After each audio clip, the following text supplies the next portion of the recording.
Hello, good evening. This is over and over and over again. My name is Richard, and this is, of course, the Arsenal Women's Show. Happy New Year. It's our first show of 2025.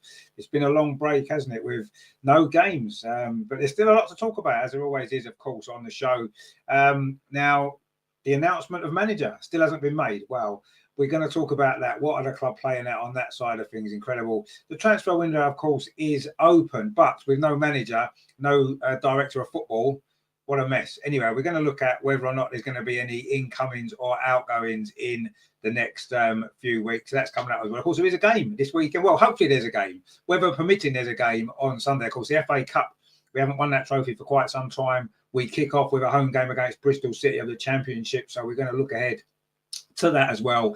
And also as well, we're going to give our one hope for 2025 for the Arsenal women. What's the one thing that we really hope for this year? I'm sure we've all got our own ideas about that. So that's all coming up. Lots and lots of great stuff. As always, of course, your comments and questions, so please pop them in the chat box and we'll obviously go through that as well if we can.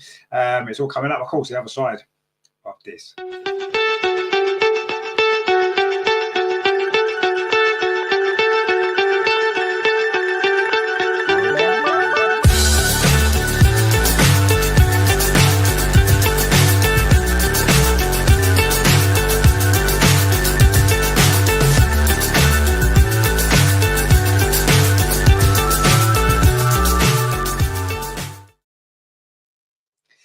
And of course, joining us as always, of course, the Lord Andreas. Happy New Year. How are you?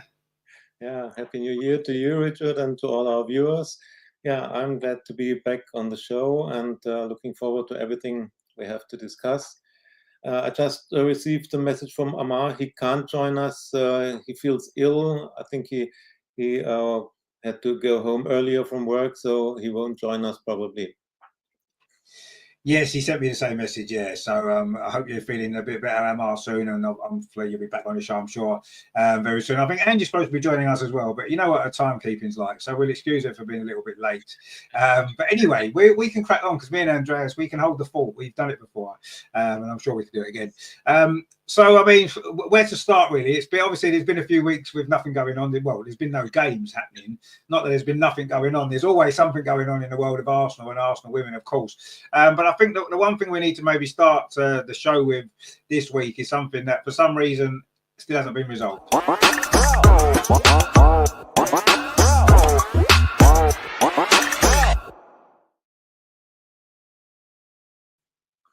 I mean, it seems incredible that we're sitting here in January and we're still in the same situation we were in, was it October, when Jonas resigned? It's incredible that the club haven't made a decision. Now, it's almost got to the point now, yes, I think we all want Renee to be given the job, certainly until the end of this season for the work that she's done. But it's getting to the point now when just announce something, anything. We cannot carry on like this. It's ridiculous. I don't know what the club are playing at. Yes, there's no director of football, though there is for the women, technically. Claire Wheatley's kind of that position, I suppose, in the women's team. So I suppose we have got one there. There's not really an excuse, though, for the club to be dragging this out. I mean, I've heard the stories that there's been a extensive interview process. How many people are they interviewing? What more has Renee got to do? If you don't give Renee the job after the work that she's done, then honestly, I'll give up with this club. It's ridiculous. I mean, Andreas, what are you making of this? It's ridiculous that we're still here in January, we're in the transfer window, and we don't have a permanent manager. I don't understand what the club is doing. What were they working on in the last days? Had they all got days off during Christmas and New Year's Eve? And I don't understand this. And we all read that they are in the final third of the managerial search, and they had interviews with a lot of candidates, and they have top three left with whom they are speaking. And and every day you get the information. The decision will be made shortly, and the announcement is coming. But when we start the new year on Sunday, hopefully on Sunday, with an FA Cup game, and then a week later with a game against Palace. No definite manager. I can't understand it. And the question is, what else should Renee have done? She ticked all the boxes that were needed. She brought us back to winning ways. She won the Champions League group. She won with one exception, one draw at Man United. They won all the matches in the WSL. The players are happy. I don't know. The only reason could be she doesn't want the job. But I think the way she behaved in the press conference was, I think if she doesn't want to have the job, then she could say this and everything would be clear. But she didn't say this, but she said nothing to all these questions. And I think this means she would take the job, but she can't sit in the press conference and say, yes, I would like to have the job. And if they give it to me, I'll take it. But if not, well, I will be disappointed. She can't say this. But exactly that's the fact. If they don't give her the job, I see the danger that she could move to San Diego Wave together with Jonas. She said that she had still contact with him. So there seems to be a connection between them. And if Arsenal doesn't come to a decision and Renee is disappointed about the way she's treated, then there's a real danger she might leave the club. And then we are standing with nobody. I don't understand why it takes so long. As we said very often in December in our show, make a decision. If you don't announce Renee, announce someone else, but make a decision. Now it's 10 days in the transfer window. We can't do anything because we have no manager and no player will sign for a club not knowing who the manager will be.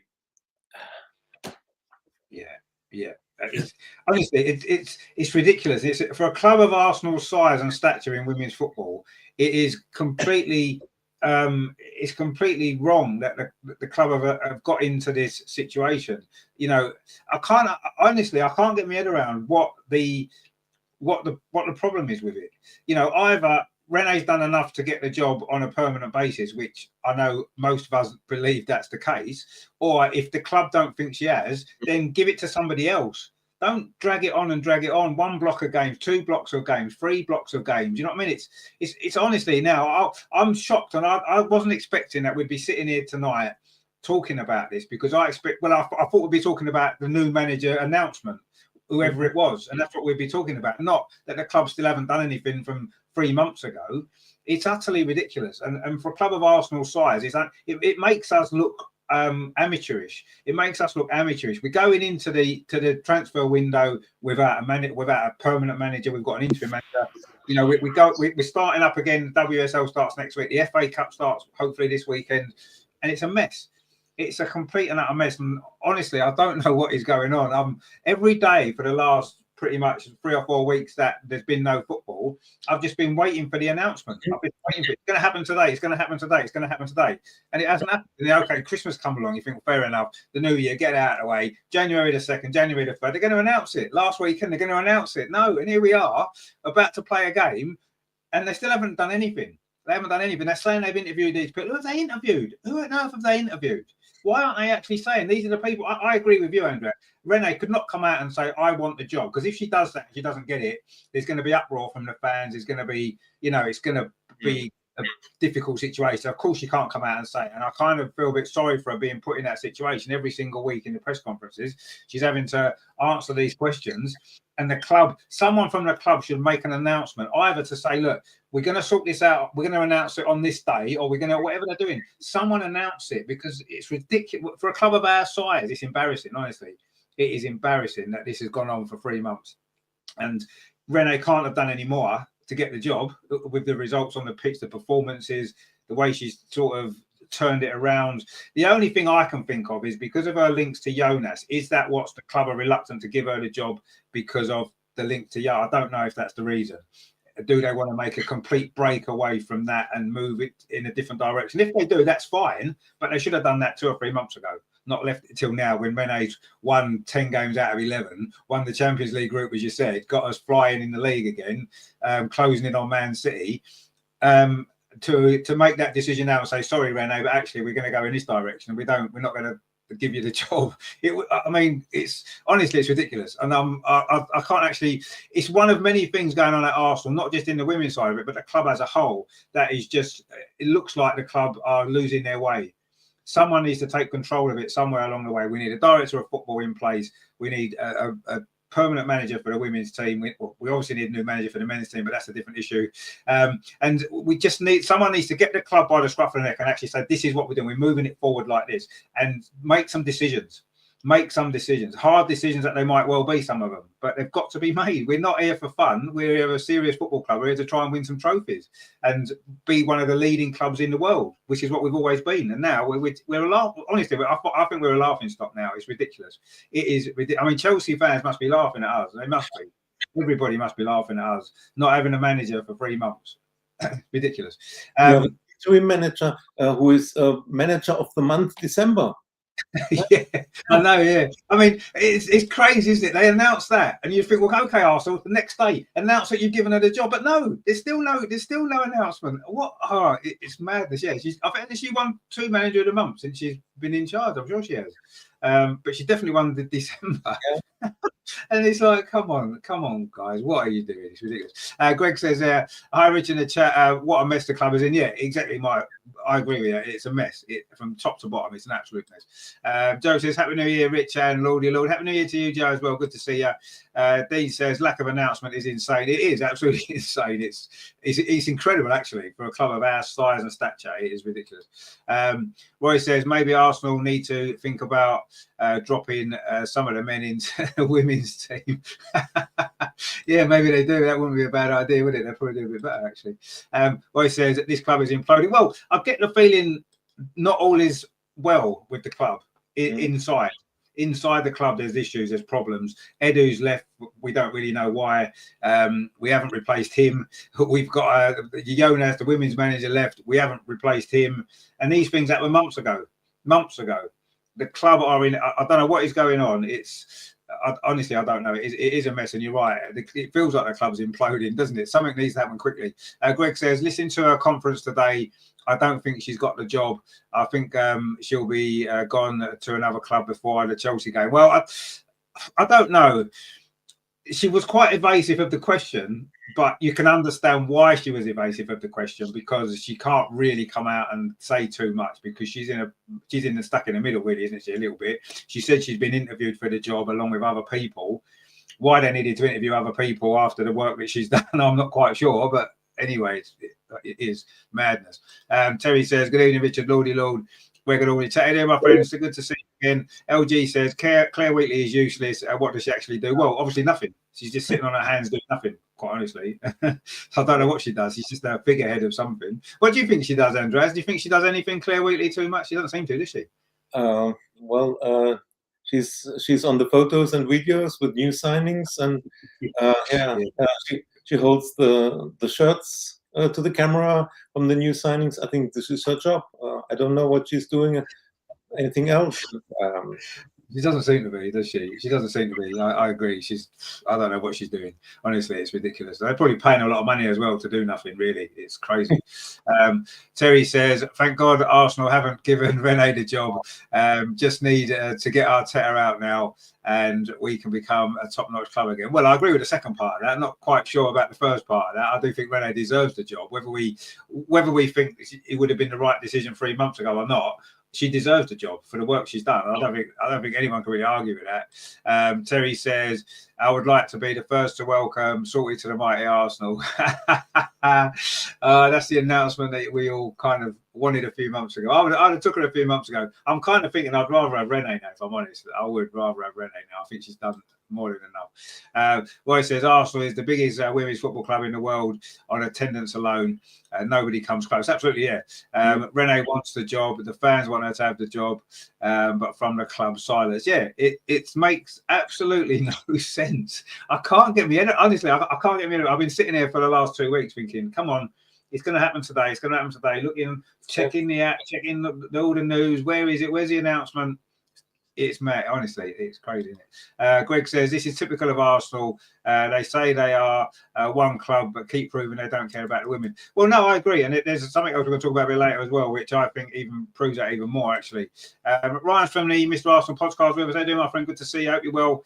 LG says imagine the meltdown if Mr. Nicholas Cushion isn't out. Well, apparently he got ruled out of it, didn't he? But who knows? It would be crazy if he now gets given the job after all of this that's gone on. Ag says, hello from Sweden. How are you doing? Good to see you again. Roy says, hello, Sweden, indeed. It sounds like the Eurovision Song Contest, doesn't it? Hello, Sweden. Can we have your scores on the dot? Yeah. From the 1960s, when Abby used to win it all the time. Sweden, 12 points. I remember all that. Brilliant.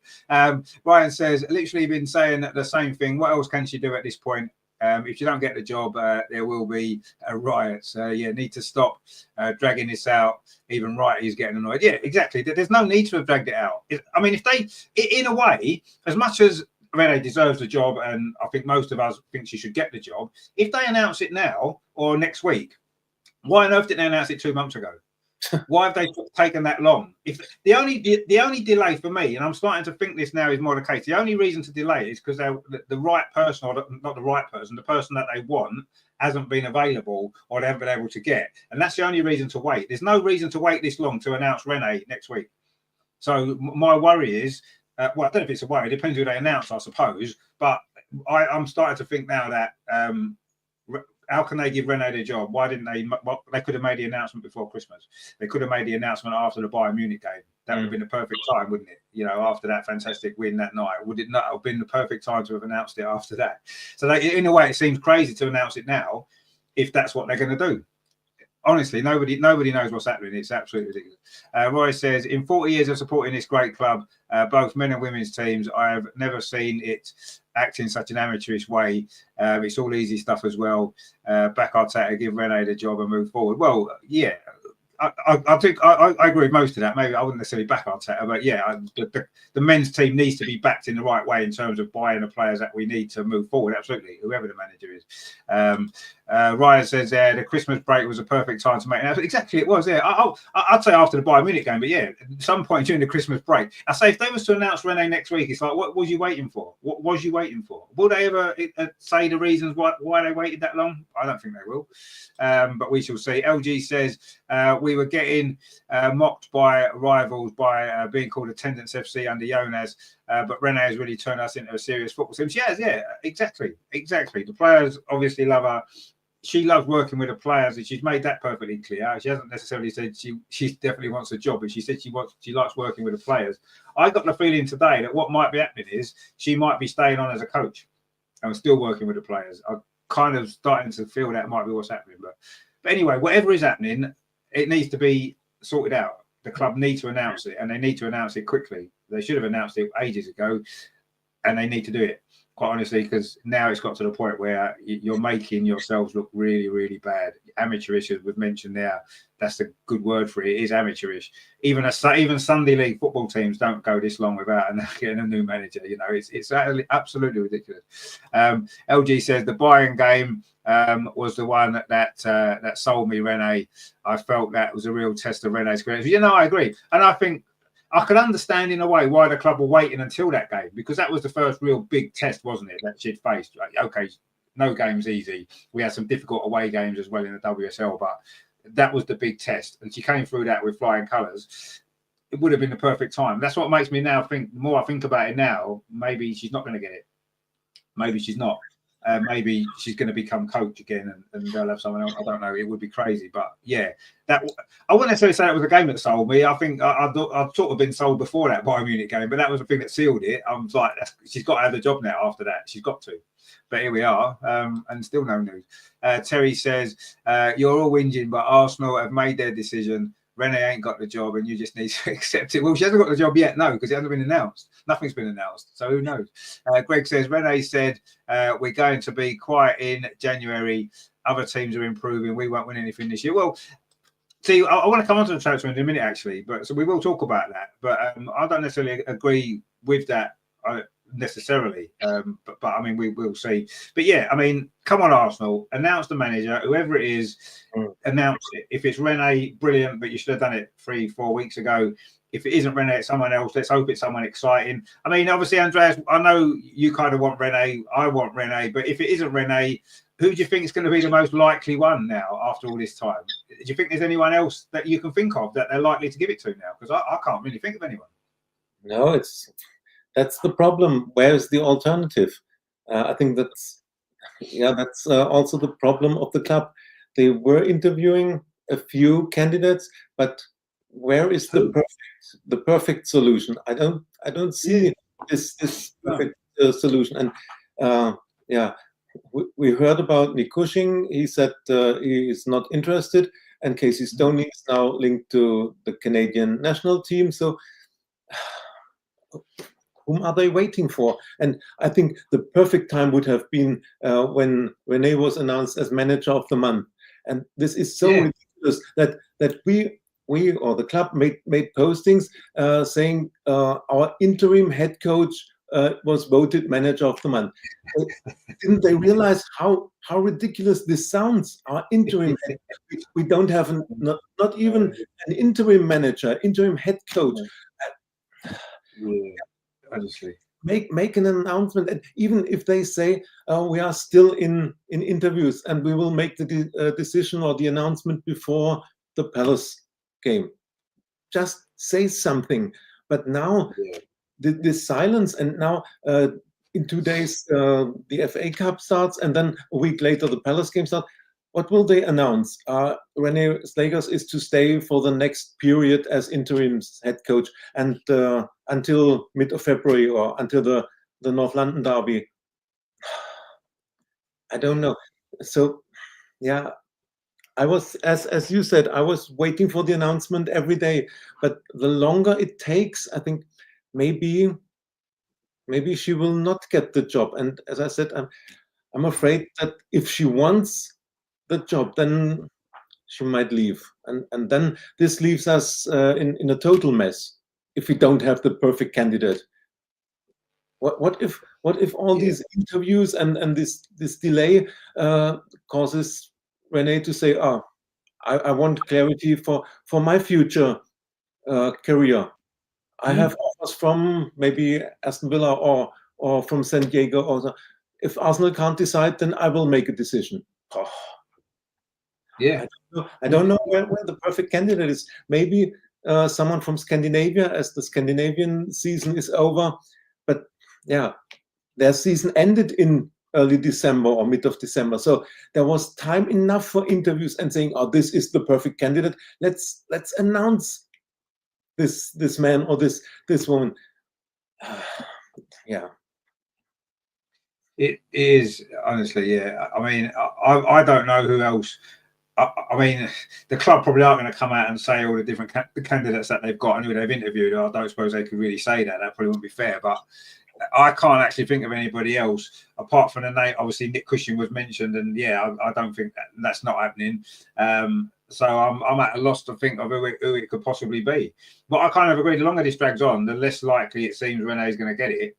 Because there would have been no point in waiting this long, as I said. So it just, I mean, I don't know. LG says probably they are waiting for the Chelsea and City back-to-back away games. Well, it's almost, so are they waiting for us to lose a game so they can make a decision and the fans will be happy? Is that what they're waiting for? They're waiting for that. Maybe they thought we'd lose to Bayern Munich, and then they could announce that someone else is manager, and they thought, the fans won't mind because we just lost the game. Are they waiting for us to lose to Chelsea and Man City or lose one of them games? And then, we can announce it now. It's the right time because we've just lost the game. I mean, if they're waiting for that, then honestly, the club can. I don't know what to say.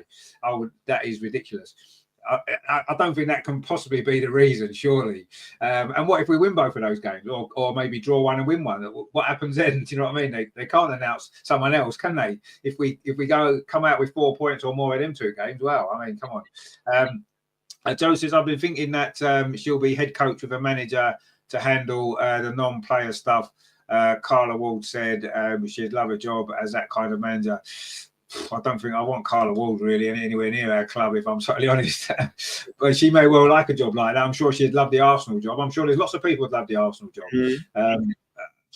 which is incredible that we still haven't got one, really, when we could pretty much give it to anyone that we want. Terry says, if we have to wait until the end of the season for Salty, then so be it.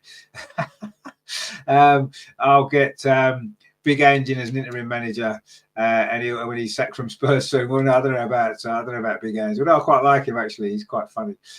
Greg says she'll be managing Villa within 2 weeks. Well, that's a possibility if something doesn't happen. And you wouldn't blame her. Let's face it. Who could blame her when the club really are messing her around? They're messing around, I think. She might not necessarily see it like that, but I do. I think they're messing around. And if she decided to go somewhere else, get another offer, who would blame her, really? Who would blame her for taking her job when she's not being offered this one? But like you said, maybe she knows already what the outcome is. I don't know. Greg says, we don't want another Scandinavian manager. Their leagues are worse than the Championship League. Well, yeah, they are. But I don't know. Scandinavian managers are quite popular, aren't they? In the WSL. So who knows? So we'll have to see. Egg says can't wait to see the Super Swedes playing against Lena and Rose. I don't think Lena's going to be playing because apparently she's been given an extended break over the winter period. I think there's another player that she said as well, wasn't it? Had an extended break. So I can't remember who that was now. Who was the other one, Andres? Do you know? There was someone else, wasn't there? Yeah, that wasn't. Oh, Emily Fox. Fox. Mm. So they won't be playing this weekend. I mean, they might be fit for the Crystal Palace game. Maybe back for that one. I'm not sure. LG says appointing a different person now will likely disrupt our season. Yeah, Leisure stands exactly. But why have they waited this long? That's disrupting everything anyway, isn't it? So I don't quite understand what's going on there. But anyway, I mean, they haven't announced it, so there's nothing we can do about it other than be frustrated and annoyed that it's taken this long. But let's hope that when they do finally announce it, it's the right decision. Whether it's Renee, whether it's somebody else, it's the right decision. That's what they've got to make now. They can't afford to get this wrong. They've waited long enough. They've got to get it right one way or the other, haven't they? So let's hope that we've waited a long time, and when it is announced, it will be an exciting announcement, whether it's Renee, which I'll be excited about, or whether it's somebody even more exciting than that, a top manager from somewhere in Europe, who knows? But whatever it is, it needs to be the right decision. LG says, don't forget that Renee is no slouch either. She won back-to-back Spanish league titles. So she's some kind of experience. No, exactly, yeah. And she's done a great job. And I think that's the most important thing, isn't it? She's done a great job at a difficult time when she had to come and take it over. So she deserves it. She deserves it. There's no doubt in my mind. But she hasn't got it yet. We're going to hopefully by next week's show, we will not be talking about this. We'll be talking about the announcement, whatever it is, and talking about that by next week, hopefully. But I kind of given up thinking that's going to happen anymore. It's just like I haven't got a clue. I have not got a clue. But of course, it is January, and January, of course, only means one thing.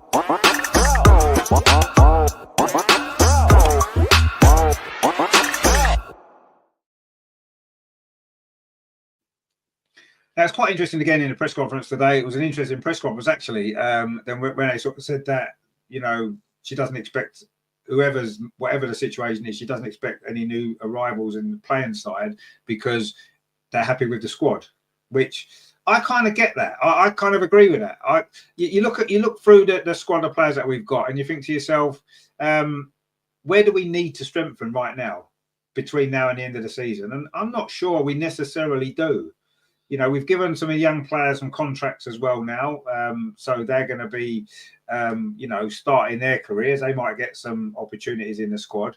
But I can't think of anything in particular. I think to myself, where do we need to strengthen, particularly right now, between now and the end of the season? I mean, Andreas, is there any sort of position, not necessarily player name necessarily, but any positions that you think we could do with now between now and the end of the season? Or do you think we've got enough to get us through the season and still be successful? I know Greg didn't seem to think so before, but I kind of think we probably have.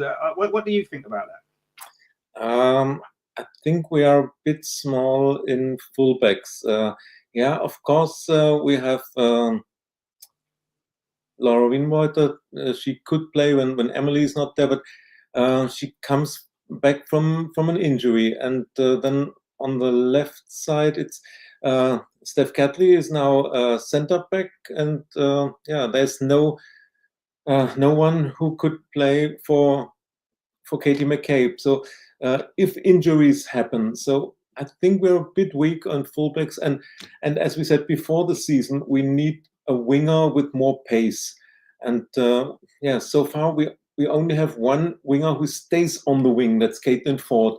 Beth is always trying to cut inside, and Lena Hurtig she's a bench player who brings an impact when she comes from the bench, but we haven't seen her starting a game. So, and when or if she starts, is she the typical winger who stays on the wing like Caitlin does? And besides all, we don't have wingers with a lot of pace. It's also a thing with age thing. They are all between 28, 30. So if we look for someone, I would say a winger with pace and maybe a fullback. But at the moment we not necessarily need a player because if no serious injuries happens or an injury crisis like we had 2 years ago, I think with the current situation, no definite manager and the interim head coach saying that she's satisfied with the squad, I don't think that we will act on in the transfer window. The only thing we have done is given the youngsters pro contracts, and I think this transfer window will be a very quiet one for Arsenal. Maybe Catherine Kuhl will leave to Everton, and then if one goes, maybe we bring one in. But I don't see any names rumored with us, so maybe nothing will happen. Yeah, I kind of agree. I'm not expecting anything, if I'm honest, and I wouldn't necessarily be that concerned if we don't sign anybody, because I think we've got a well-balanced squad. Yes, the left-back situation, you're right, actually. I kind of looked at it as Steph and Katie as two options, but you're right, Steph's been playing centre-back and doing so well there, brilliant there. So, but then we have got other players who can play centre-back.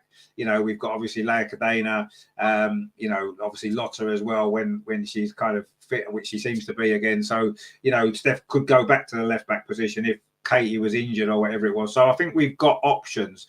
And I'm not saying that long-term, I think we maybe do need to look at certainly the left-back position, maybe, because I don't think it's Katie McCabe's strongest position, is it? I think she's stronger further up the pitch, possibly, although she can do a great job there. And obviously Steph can do a great job there. But now I don't want her to move away from a centre-back because she's been so good. But yeah, other than that, I'm not overly concerned. I mean, LG says a left winger. Yes, potentially. I think Caitlin Ford's actually had a decent season, actually, and I thought she had a decent season last year. And I'm not, but yes, do we have much cover there? If Caitlin doesn't play left on that left-hand side, yes, Katie McCabe could play there and Steph left back, as we said, and shuffle things around. But yeah, maybe a left winger. Are we that? Yeah, maybe we could look at that position here. Maybe the left side of the team is looking not necessarily now, but certainly in the summer.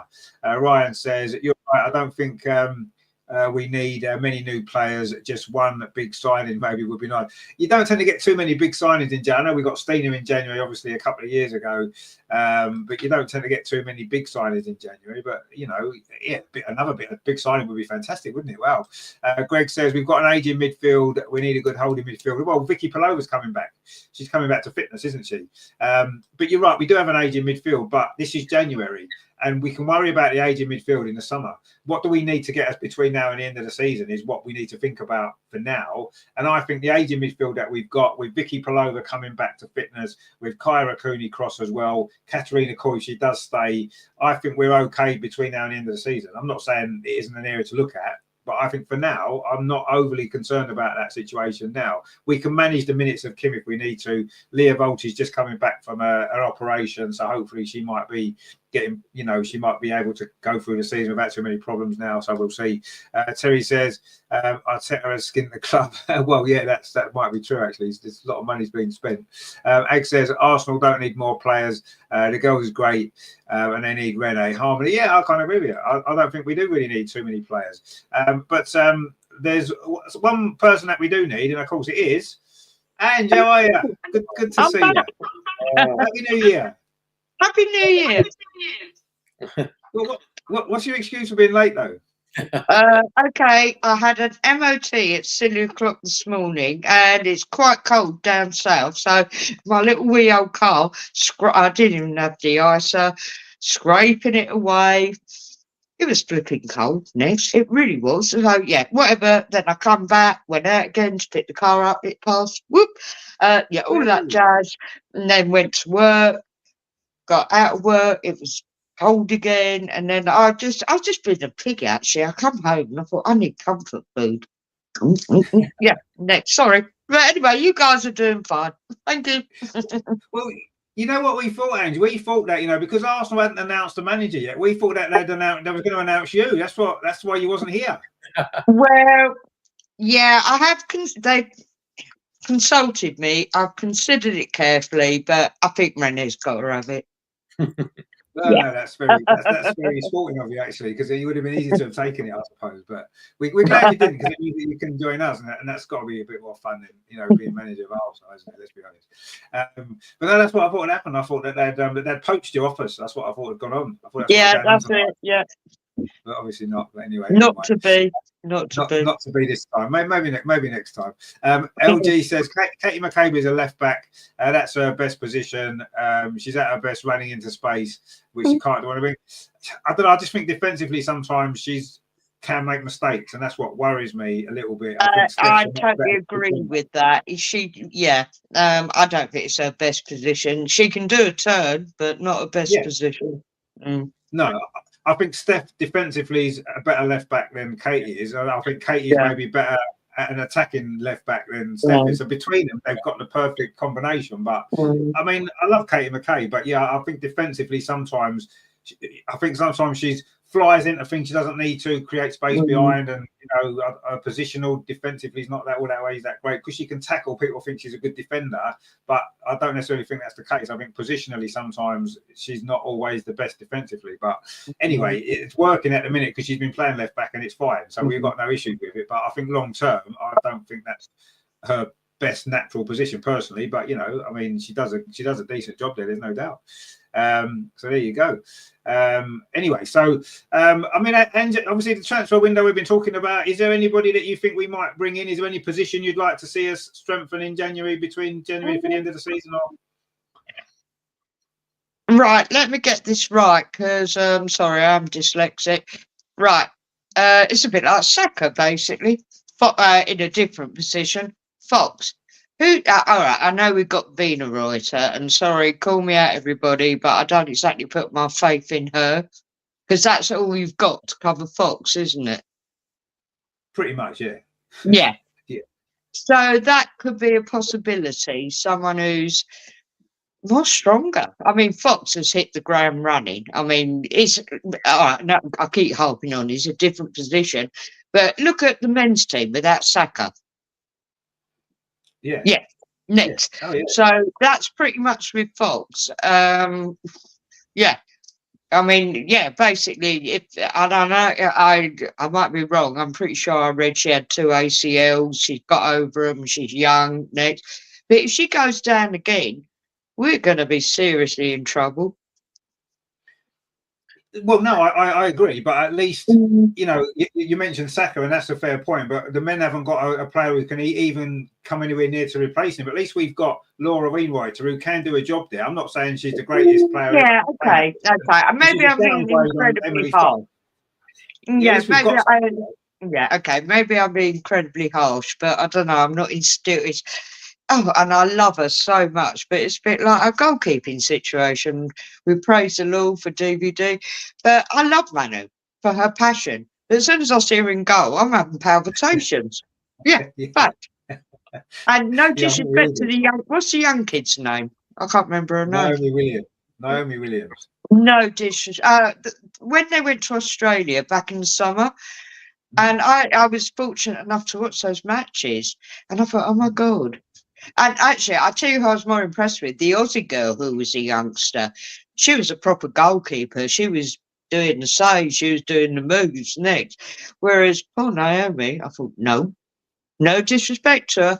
So, well, the biggest thing at the moment, we're presuming Manu's quite happy playing second fiddle, doing a good turn here. It suits her because, yeah, she's sort of a good enough backup. But for goalkeeper, I don't. But if Manu goes, then you've got to. You're panicking, aren't you?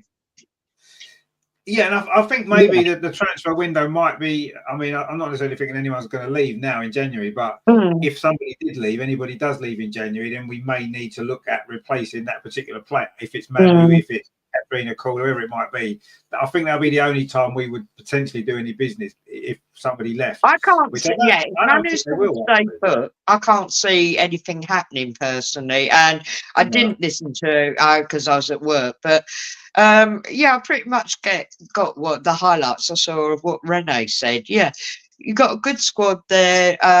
Yeah, we've had a few little wee injuries, but yeah, we're getting over and we're fine next, and hopefully we can keep going there till May.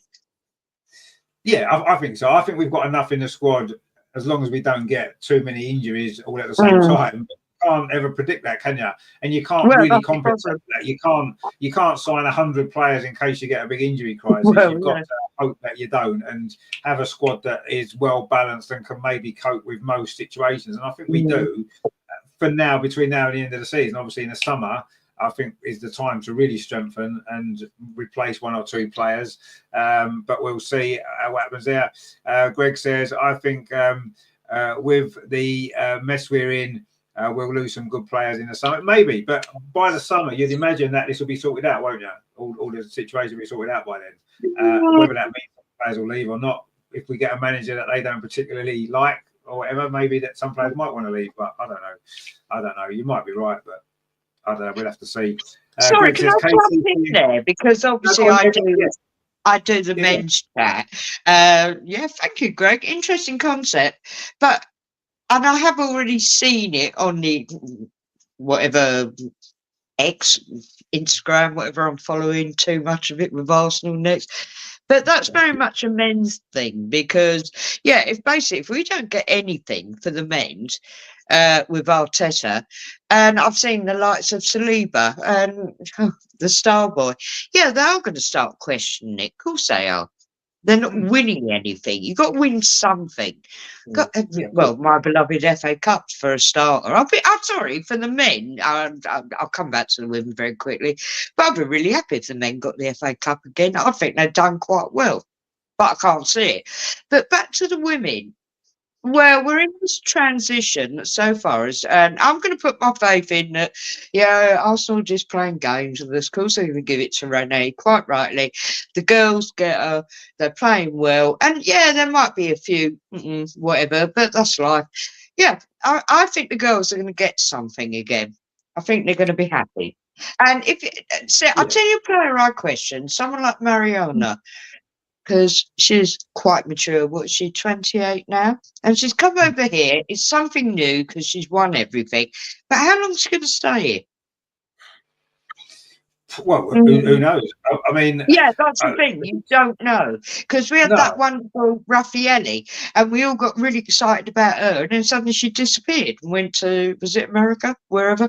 Which I get, because it was, sort of kind of near to home. I suppose yeah, I mean, that can be a risk with any foreign player, I suppose, if they get homesick and stuff. Mariona seems quite committed to the club, to the team. She's playing every week. So. I think she's a blinding player. I don't think she'll do. I think she'll stay. I mean, I don't know how long her contract is. It's bound to be 3 years, you'd imagine. So at least I can see her staying for the length of that, at least. Personally, I can't. So yes, she's going to want to win trophies. She's used to winning trophies. She's won Champions League. She's won everything at Barcelona.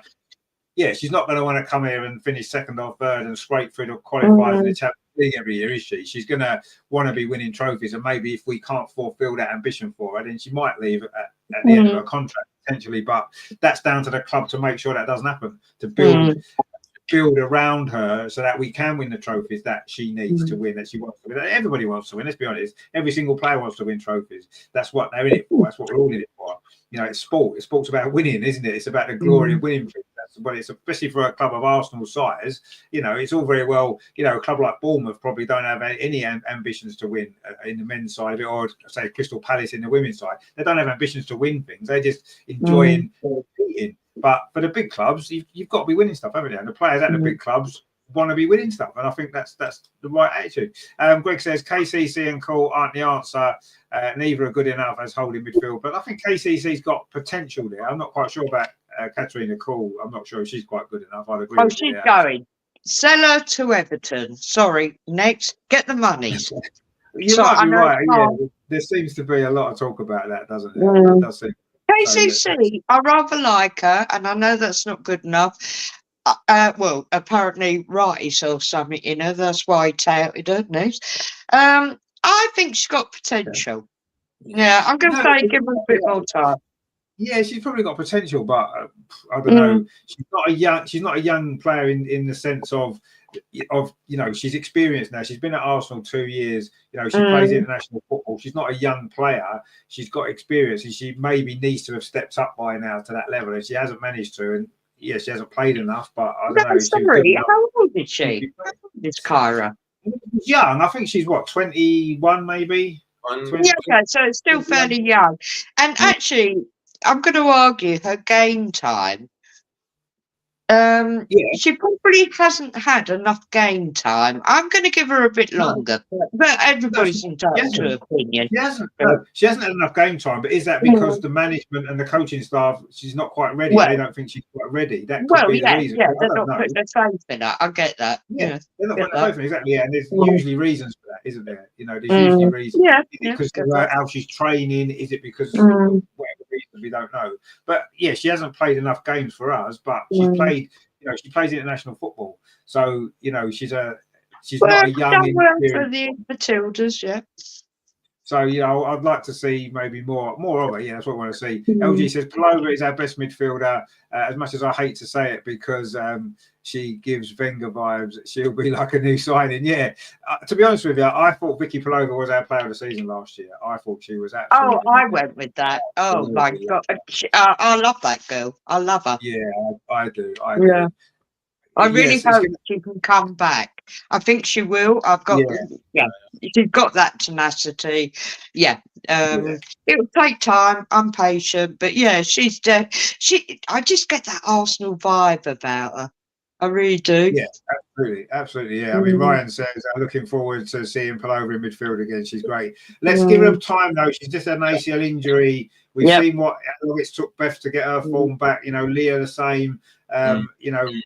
Viv has she even got her form back even now. So let's not expect miracles straight away. We know what a great player she is, but let's be patient with her. Let's not get on her back if she starts slowly, because it will come. We know how great she is, and I love Vicky Paloma. I think she's magnificent, and I can't wait to see her back fit and playing. Absolutely. LG says, if I'm not mistaken, this will be 6 years without a WSL title. It's our second longest wait after 7 years between 12 and 8. Yeah, absolutely. You're right. Yeah, that's it, absolutely. LG says Kyra was born in February 2002, which means she's 23, so she's a bit older maybe than. Yeah, okay, fair enough. She's a young player, but she's not inexperienced. I mean, maybe she's not as young as we assumed, actually. So yeah, maybe she should be stepping up. Right, yeah, maybe she should, and maybe that's what she needs to do this year. That's what we need to see from. Absolutely right, but I don't want to get rid of her or anything like that.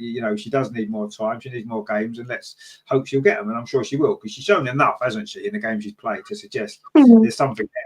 There is something there, but why isn't she getting picked more often? Like you said, 23. She's got 50 caps for Australia. 50. Yeah, which we questioned, didn't we? Yeah, we did question, and it was right. Yeah, she has got 50 caps for Australia. Incredible. So yes, we maybe should expect a little bit more from her, maybe. But yeah, I like her. I think she's a good player, and never let us down, really, has she? She just hasn't maybe pushed on and become the player that we maybe hoped that she would. But she's still time. There is still time, and let's hope that it's going to be a big year for her going forward, and I'm sure it will be. Of course, we don't have a manager yet. We're not going to buy any players. Other than that, things are going well. But we do have a game to look forward to. Finally, it's been weeks. When was the last game? Bayern Munich. When was that? It feels like about 6 months ago. Yeah, big time. It feels like a long time ago, but we are back in action, hopefully on Sunday, if the weather lets us play the game. And of course, the FA Cup is always exciting, isn't it?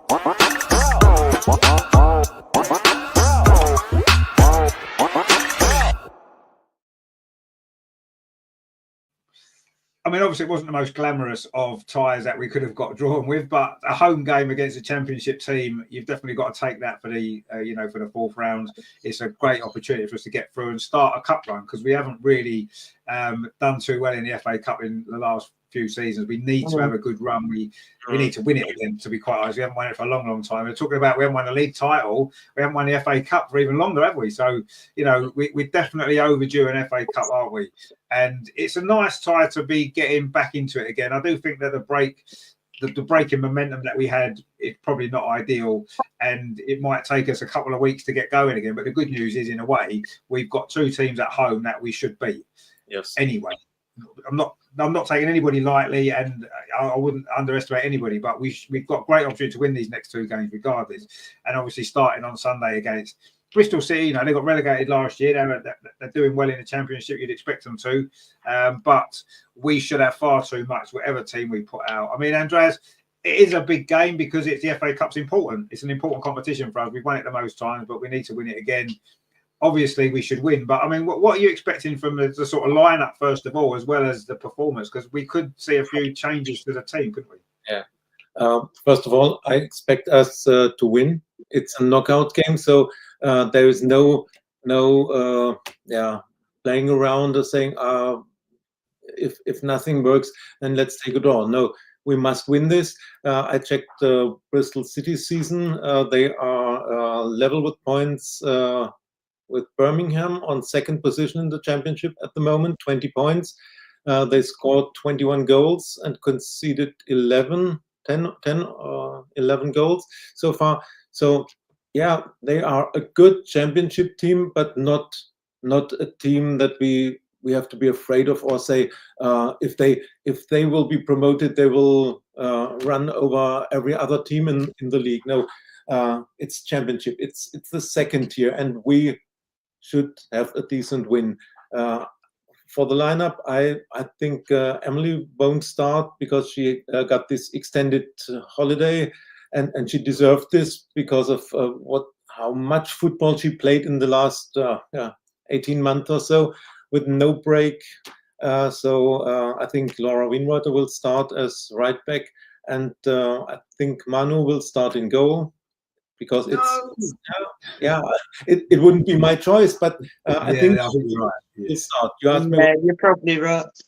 Yeah, I want Daphne to start, but I know that there is rotation, and in the smaller games, Manu will start. And maybe we'll give a chance to Lotta. For her, it's a frustrating situation. She was player of the season last season, and then due to injury and concussion and whatever she had, she lost her place.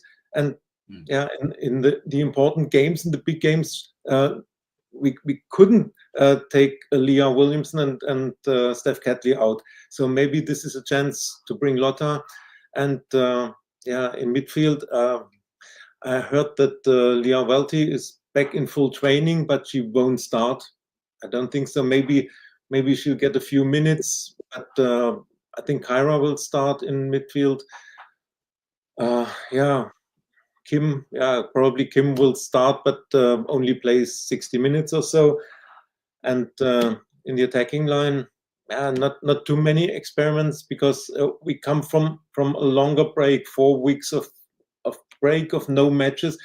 We haven't heard anything of behind closed doors match or anything like that. So in the attacking line, I expect Caitlin, Leslie, and probably Beth to start, and Mariana in midfield. So a little bit of rotation, and normally whoever plays, we must beat Bristol City. It's not a team that's on our level, and as I said, it's a knockout match, so no discussion. We have to win, and we will win. And I will think about my prediction. You will ask later. You have a think about it. I mean, I think you're right. You don't think Stina will play then? You don't think Stina will start? Don't think she will start, because you can't rotate too much, because we had this long break, and the WSL continues next week. Therefore, my opinion is, or my expectation is, that she will start in the attacking line with the players Renee considers as her first choice, and that's Caitlin, Leslie, and probably Beth if Mariana is in midfield. Yeah, Stina in 60 minutes or so. Yeah, I mean, I don't know. I kind of feel that Stina might start. She tends to start more in the. I don't want to call them lesser games because the FA Cup's important, but this seems to be the She's a sort cup of game starter. Yeah, get that. yeah. I would start because she doesn't tend to start very often in Mm. in the games in the WSL, for example, in the Champions League. I know she started the Bayern Munich game, but she doesn't tend to start games too often. So I'd like to see her start because she needs to start a few games, and I'm sure this is the sort of team that she could score a few goals against. It might give her a bit more confidence as well, and who knows, it could push her on for the rest of the season, hopefully. But yeah, I mean, Ange, what are you kind of expecting then for Bristol City? Obviously, we should win, shouldn't we? Let's be honest. Well, yeah, we should do them. And sorry, just going back. I've got a feeling Leia Cordina will start. Yeah, maybe actually. Yeah, she's not played for a while. You might be right. Yeah. Yeah, I'm just thinking back to the cup game. Yeah, I totally get you got your first team, but yeah, I think she'll probably get. I could be wrong, but I think she should. I personally think she should get a start personally, and It'd she's be quite nice, yeah, it would be nice. versatile as far as I'm aware. She could play either side because ambidextrous footed, whatever you want to call it. Yeah, I think she'll probably get a start personally. Yeah, maybe. Yeah. I, Why not? who knows? Who knows? And so, where's my birthday twin? Oh yeah, I like her. Nice. No, I mean she's a good player. She just has, Well, obviously, she's a good player. Yeah, she is. yeah. She's just been she's been pushed down the pecking order a little bit because of Steph Catley's great performances, but if you're going to rest and rotate your team, if you're going to rest and rotate your team, you rest and rotate your team against Bristol City, don't you? You don't rest and rotate your team against Chelsea or Man City, which are coming up. No, absolutely, so, absolutely. yeah. So I would definitely be tempted, like you did, maybe give Leia Cadena some start in this game, and Lotta. You can even play those two as a partnership, couldn't you, in this game? Lotta and Leia as a partnership. Yeah, that's what I'm thinking. And listen, we all love Lotta, end of. She's diehard Arsenal, been there forever. And yeah, you want to see her get game time as much as we want to see Stina get game. And yeah, I'm totally with you, Rich. Yeah, she's your cup queen. Yeah, starter. Yeah. Give Leslie a rest. We all love Leslie. She's doing really well. But yeah, start Stina. Yeah, I would start Stina, and I would. Yeah, and I would probably start. Yeah, I hadn't thought about Leia Cadena, but now thinking about it, yeah, I would maybe start her. Yeah, I think that would be a good. That would be a good give her. She needs some game time because if we need her to play, say for example, if we have some injuries and she has to play against Chelsea, you wouldn't want to throw her in against Chelsea or Man City having not played for ages. You'd rather that she's played a recent game. So I would. Yeah, I think you're right. I think we should play her. Yeah. I would go with it. Yeah, definitely. Yeah. And obviously Stina should play because Stina should play every game. But let's see what happens on if the game goes ahead. Of course, there is a doubt about the game. Of course, with the weather, frozen pitch. Of course, it's at Meadow Park. Sorry. I haven't had it in our chats. Andreas, you're not coming over. You're in Germany, aren't you? I'm in Germany. Yeah, and, that's really good because I in Edmonton. Not a zillion miles away from Tottenham, but far away enough next. And it's pretty cold here. Yeah. Now, come Sunday, and I'm doing the weather watches, mainly because I'm a driver next, and I've got a silly little car park. And if it freezes over, my car ain't going nowhere. But up there in Hertfordshire, it's going to be very, very cold. And even if we do, I don't think we're going to get snow this weekend. They keep threatening that it hasn't happened. But more importantly, yeah, they'll do that pitch inspection. But I'm going to be more amazed. And I want the game to go ahead, but I just think I'll be more surprised if that game goes. Well, listen, Rich, you've been to Meadow Park. It's going to be cold. And that heat is not going to be suitable. No, I mean, there's no undersoil heat in there for a start off, which is the biggest problem.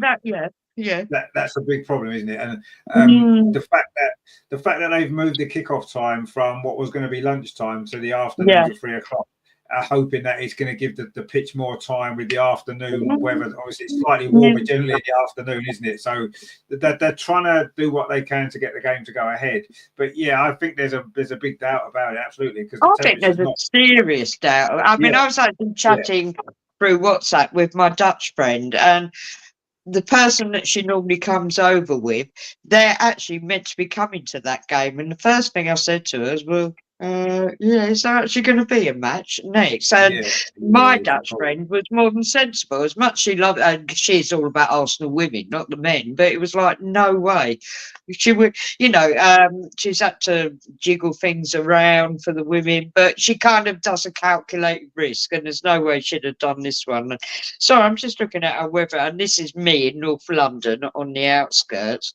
And you're looking back to whatever we were actually hit the minus today, Sunday, and this is where I am. We're going to hit maybe 2, 3 if we're lucky, and if you did, you might want to chat amongst yourselves. I'm just going to do Boreham Wood. I'm just going to type that in for you, so you can chat amongst yourselves. Because I'm just curious. What this is BBC. Sorry to promote it, but.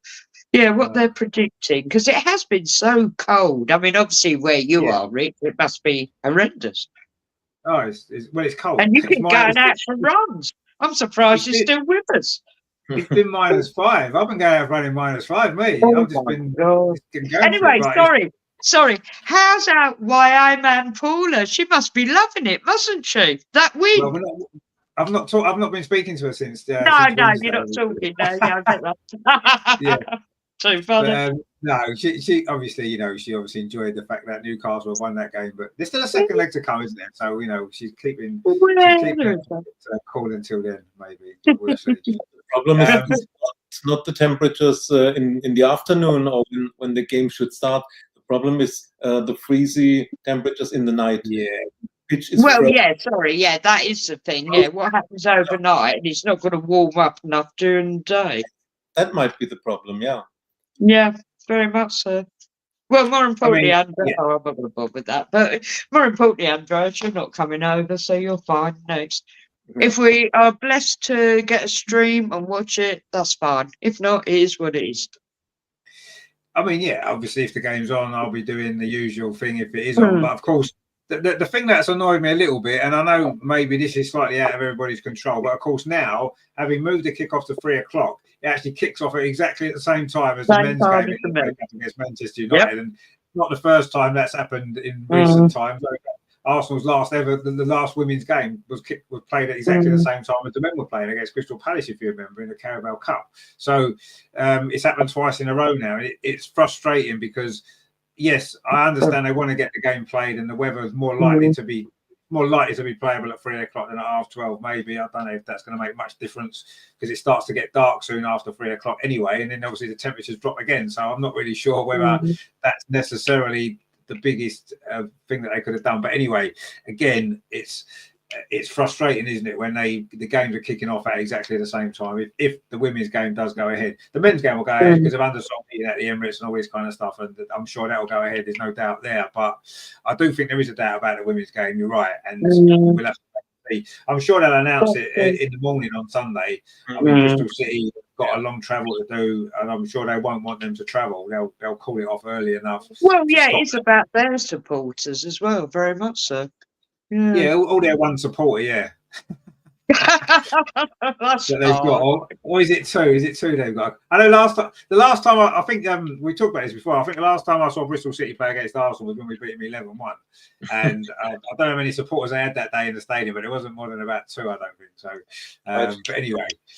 Rich, my dad, God rest his soul, was from North Devon, so I get these West Country people, and they don't have the best clubs. Next, no, they don't.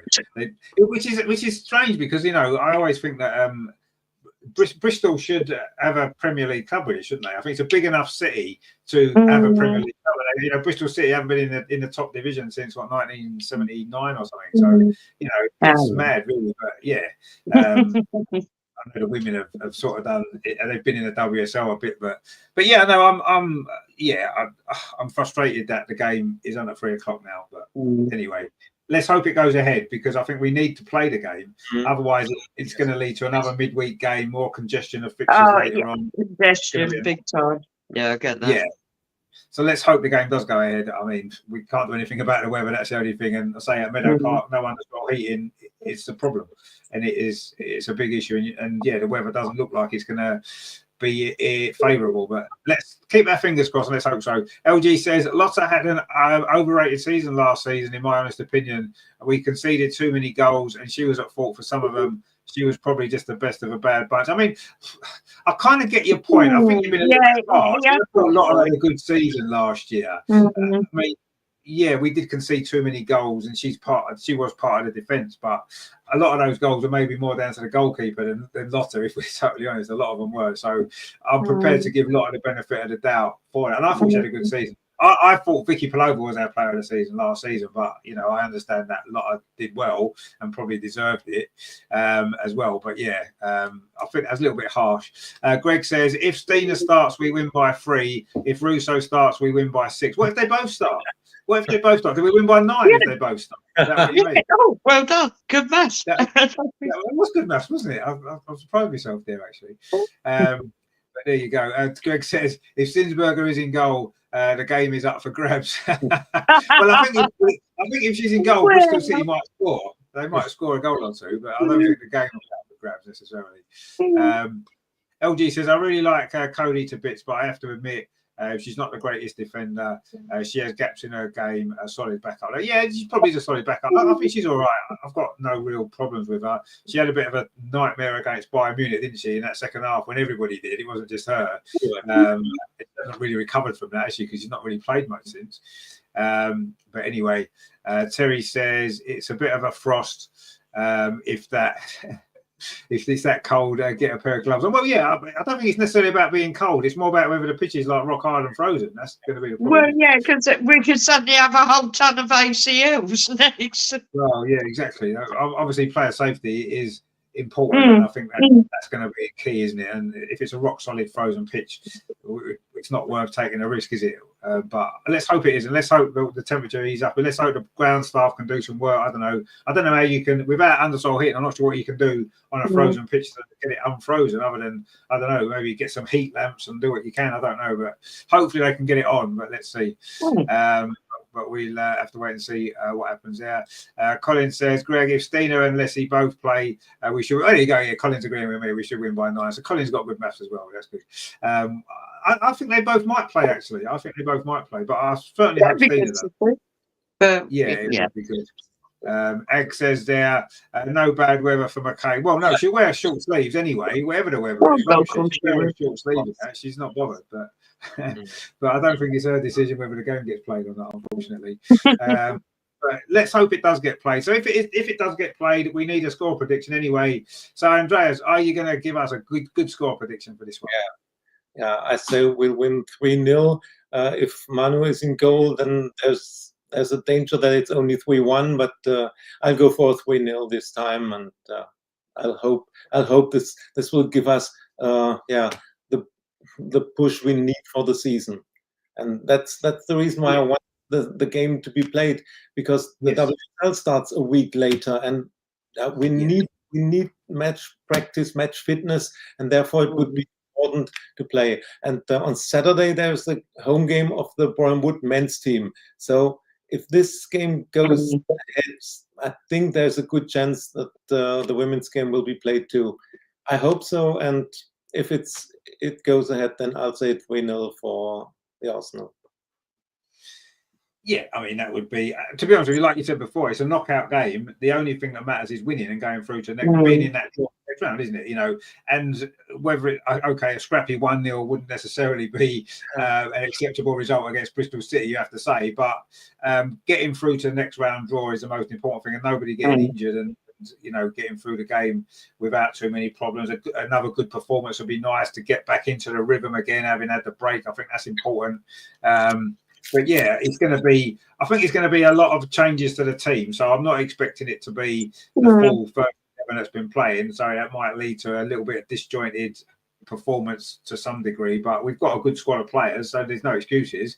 It doesn't matter who plays. We should have much more than enough to beat Bristol City. No disrespect to them. But yeah, let's hope that we obviously go through. I mean, Andrew, what's your score prediction? Are you expecting a bit of a bigger victory, or what do you think? Yeah, I think going for the first half, it gives what's the wording I want? I was don't want to say the B team. Give them a few, a starter. I think maybe second half will be more dominant, because if she's going to go on that game plan, that she gives some players that don't get necessarily, they're not the A starters. I think maybe the first half we might get a goal here and there, whoever's, and it doesn't necessarily have to come from our strikers, does it? It could, within reason, it could be technically near enough anybody. But I think probably the second half she'll give game time to the likes. I don't know if someone like Mariona will be a starter. She could come in on second half. Don't know. Just getting that vibe.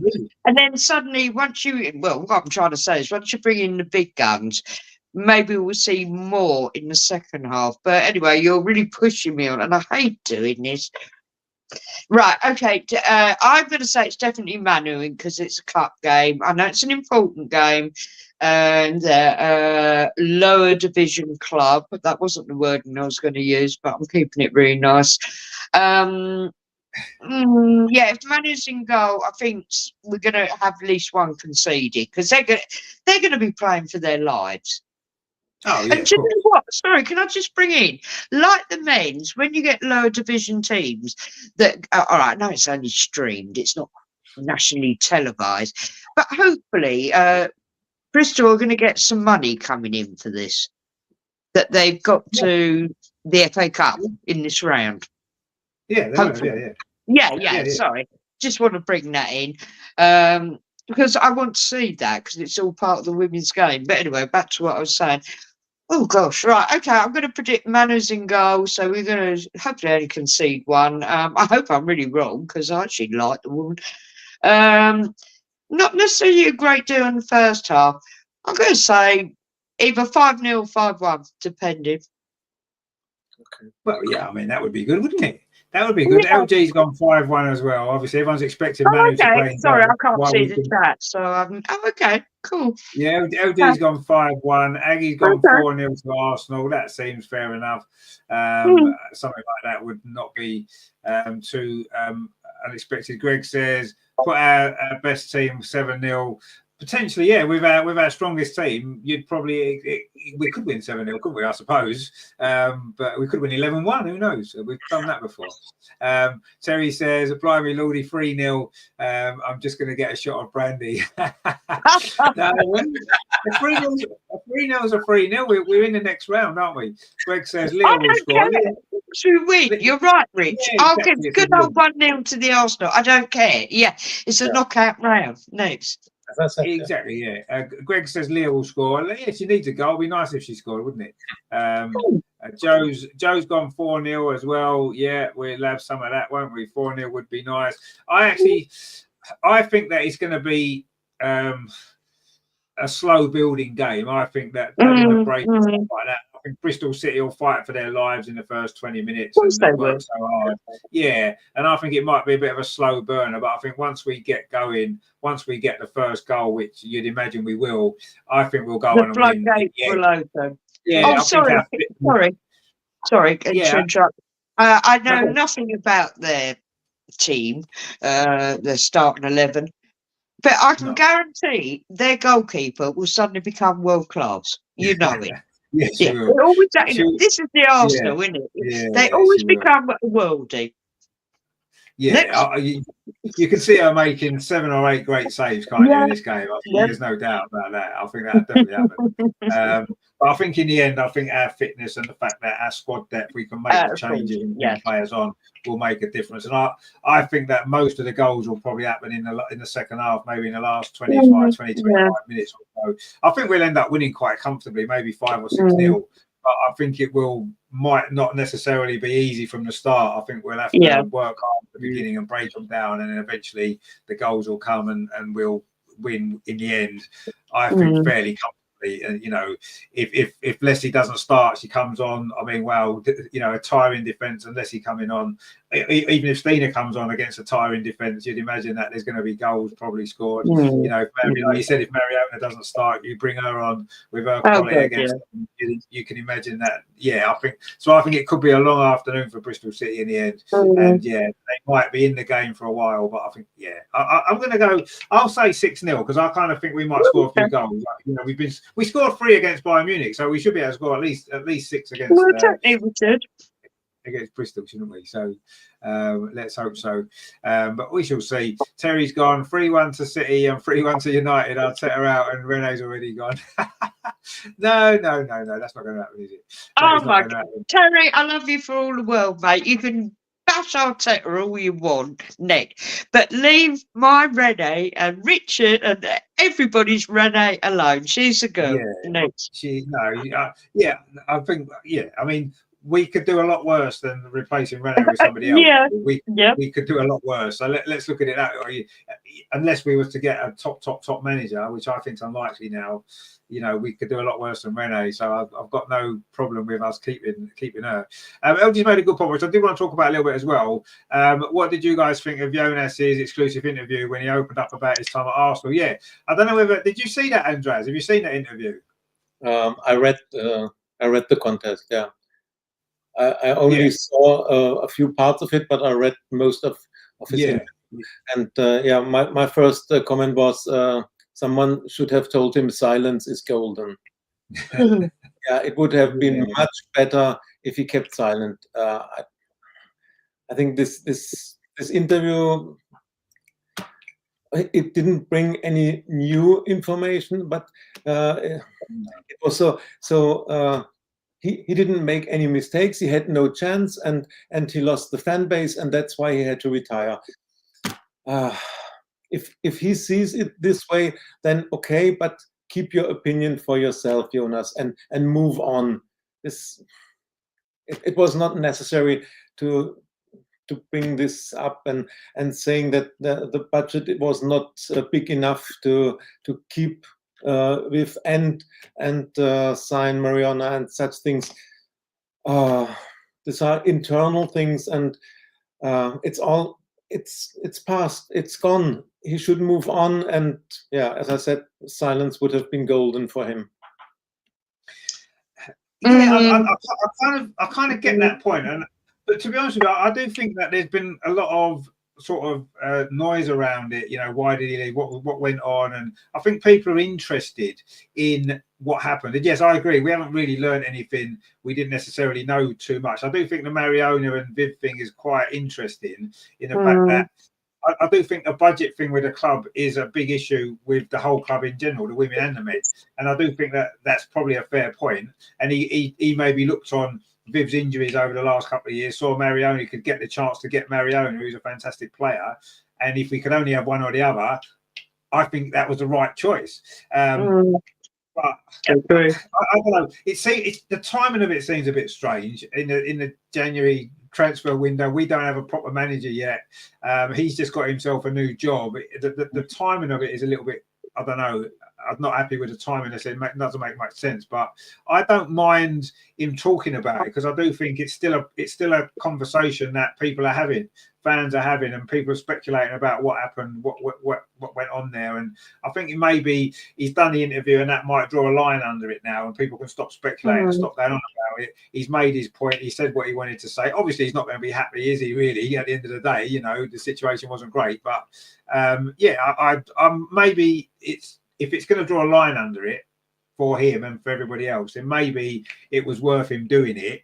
And if that's going to be the outcome of it, then that's fine. But I don't suppose he needed to do it. You're probably right. And some of the things he didn't need to say. But I don't really mind it. I don't really mind that he's done it. Really, maybe he felt he needed to.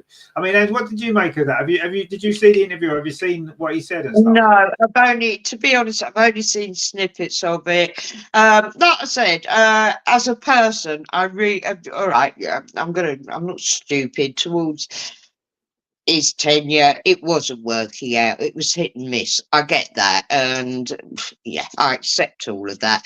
But I think the big, oh yeah, like I said, I've only seen snippets, and I've seen the way the snippets have been misconstrued already. Yeah. Because Oh, a of, little bit. Yeah, yeah, absolutely. Yeah. social media. Was his Yeah. timing right? I don't know. But the biggest factor, and it all goes back to Viv. And I'm sorry, I will call it out as much as you would. I don't know about you, Andreas, but Viv was on borrowed time. She would have gone. She got into a relationship with Beth. That's why she stayed. Fact. You cannot convince me otherwise. No, And I then, agree. I agree. yeah, that nobody could have foreseen the ACLs because they just happen. They're horrible. And I'm sorry, she was incredibly, I'm not going to say, well, she was lucky to be in one of the best places to deal and manage her recovery for the ACL. And I'm not going, Yeah, I'm not going to absolutely. say it's true for 1 second, but I did read somewhere, and my Dutch friend, who is not a fan of hers, she really isn't, was how much, and Gary Lewin. I've actually seen him. Short guy, sweet, at the Emirates. But she was almost slating off the whole medical team and the physios that her treatment wasn't specialised enough. Well, first of all, I think everybody still, even when I watched that documentary on it, that other than the operations they do, people are still learning about these ACLs, what causes them. And I'm going Yeah. to argue, being at somewhere like Arsenal, you are going to get the best treatment. And I'm Yeah. sorry, call me out. I'm going to put it out there. I think she's a bloody prima donna. End of. And do you know another I factor? agree. Yeah, I agree. Soon, Absolutely. as soon as Alessia Russo, see, this is why we love Stina. She keeps it so humble. I love that girl. But Alessia Russo, who is also a darling, yeah, of course she's living her best life at Arsenal. Why shouldn't she be? She's Yeah. fantastic. And Yeah. now Rene's getting the best out of her. But I'll tell you Mhm. now, Viv didn't like it. She didn't like it. Yeah, maybe I, that's I, part of it. Yeah, that's yeah, only yeah. my opinion, but I'm pretty You sure might be I'm a right. woman. I know. Next. I I mean, know. no, I'm not necessarily saying that you're wrong. I mean, LG says there Viv's attitude was also an issue. I'm not a Jonas fan, but I agree with him choosing Mariona over Viv. Yeah, I agree with that. I do agree with that 100%. El Loco says Jonas pulling the plug on Viv was the right call. Viv's best days are behind her. Mariona was better option. Yeah, again, can't really argue with that. You Totally can't agree. really argue with that. I mean, I thought it was quite interesting that Jonas kind of said that once that decision had been announced about Viv, that a lot of the fan base turned against him, and that's true. It did. Absolutely. That's There's no doubt. very true. But Yeah. And very. sometimes, and he's right. Some of the things that he said, I agreed with, because like fans don't understand. A lot of fans don't understand what's going on inside the club. They don't know what's going on inside the club. You look at what's on the pitch. That's all we see, but mostly. So we can only make our decisions and our judgments on what we see on the pitch. Now, Viv obviously was a popular player. She was a great player, one of the greatest ever. She was the guy.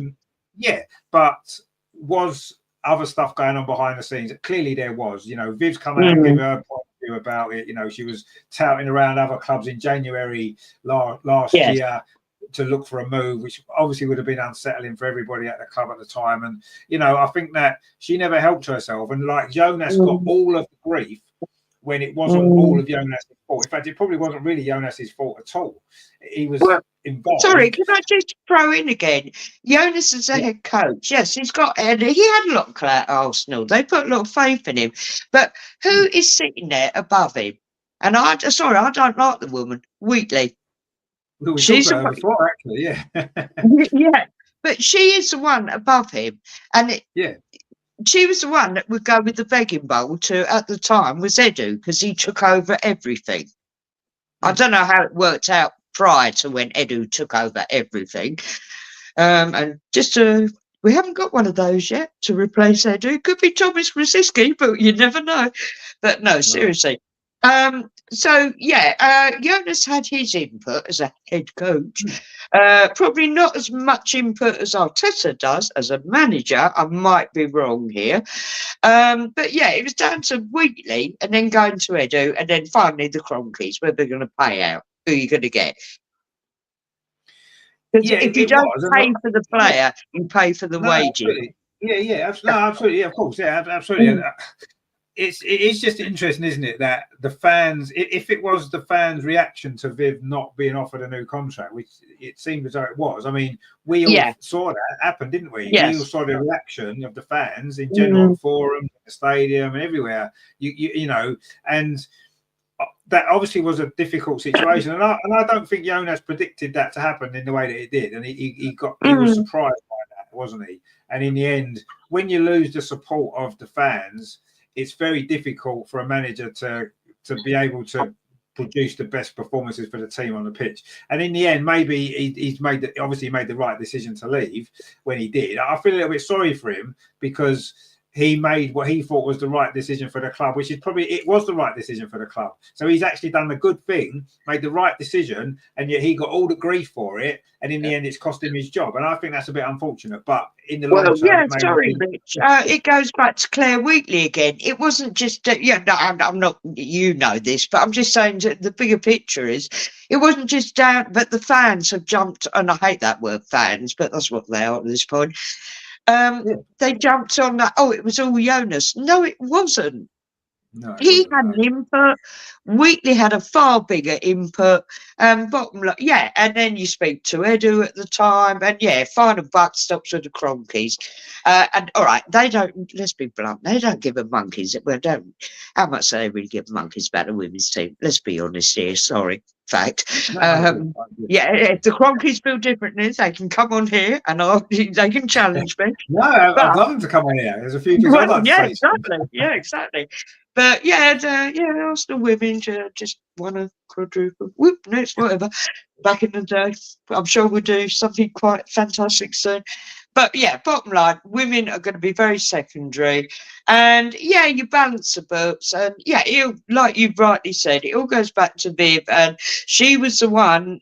We all know, and bog standard ACL, bad terminology, takes time, but she had repercussions, and she had that other thing began with an M. She had something else with her ACL, and she has had a lot of problems. No, she has a lot of problems. But I think our physios had already predicted that, and I'm sure they would have been talking to Wheatley and Jonas at the time and saying, she ain't going to be Beth, she ain't going to be Leah, or like Vic Palova's coming back into. There's complications. Blah blah blah. Next. The problem with Viv is she's at her best when you build the team around her, and that's what Joe Montemurro did, and therefore she had the best years under Joe.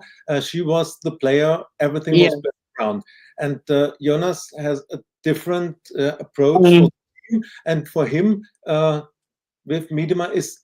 She was, as hard as it sounds, she was a bench player or coming from the bench.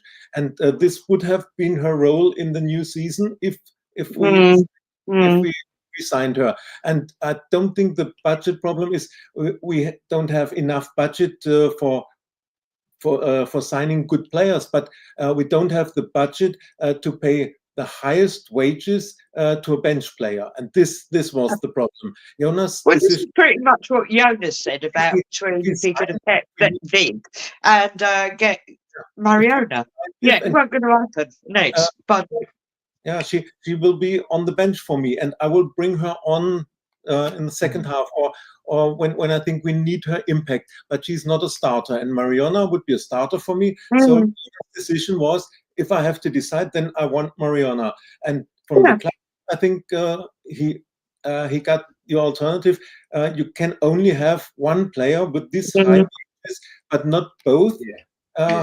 If you don't consider them both starters, and therefore he made this decision. What I don't like on Jonas' interview is that he only blames the fact that he lost the fan support.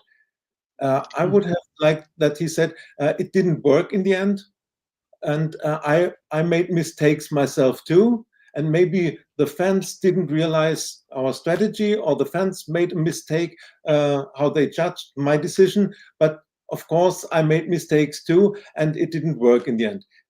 This is what I was missing in his interview.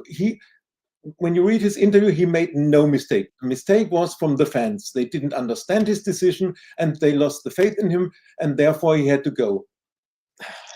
That's not right. Okay, that I haven't read it all, so I can't comment.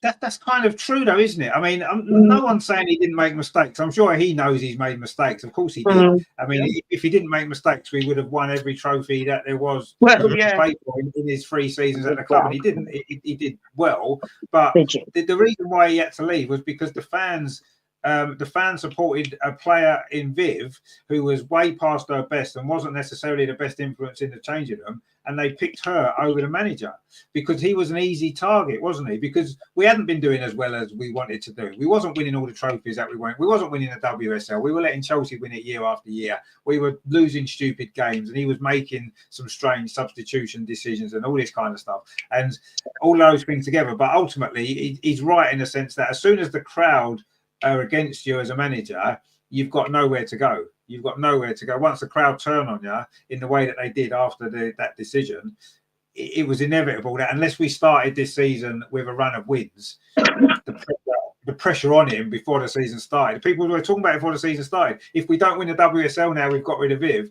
then it's on the manager. And this was before we even started the season. That's the pressure that he was under at that point because of how the fans viewed the situation with Viv. And I think most people now, if you look at it, yes, obviously hindsight's a wonderful thing. Mariona's been fantastic for us. Viv's injured. She's been injured most of the season.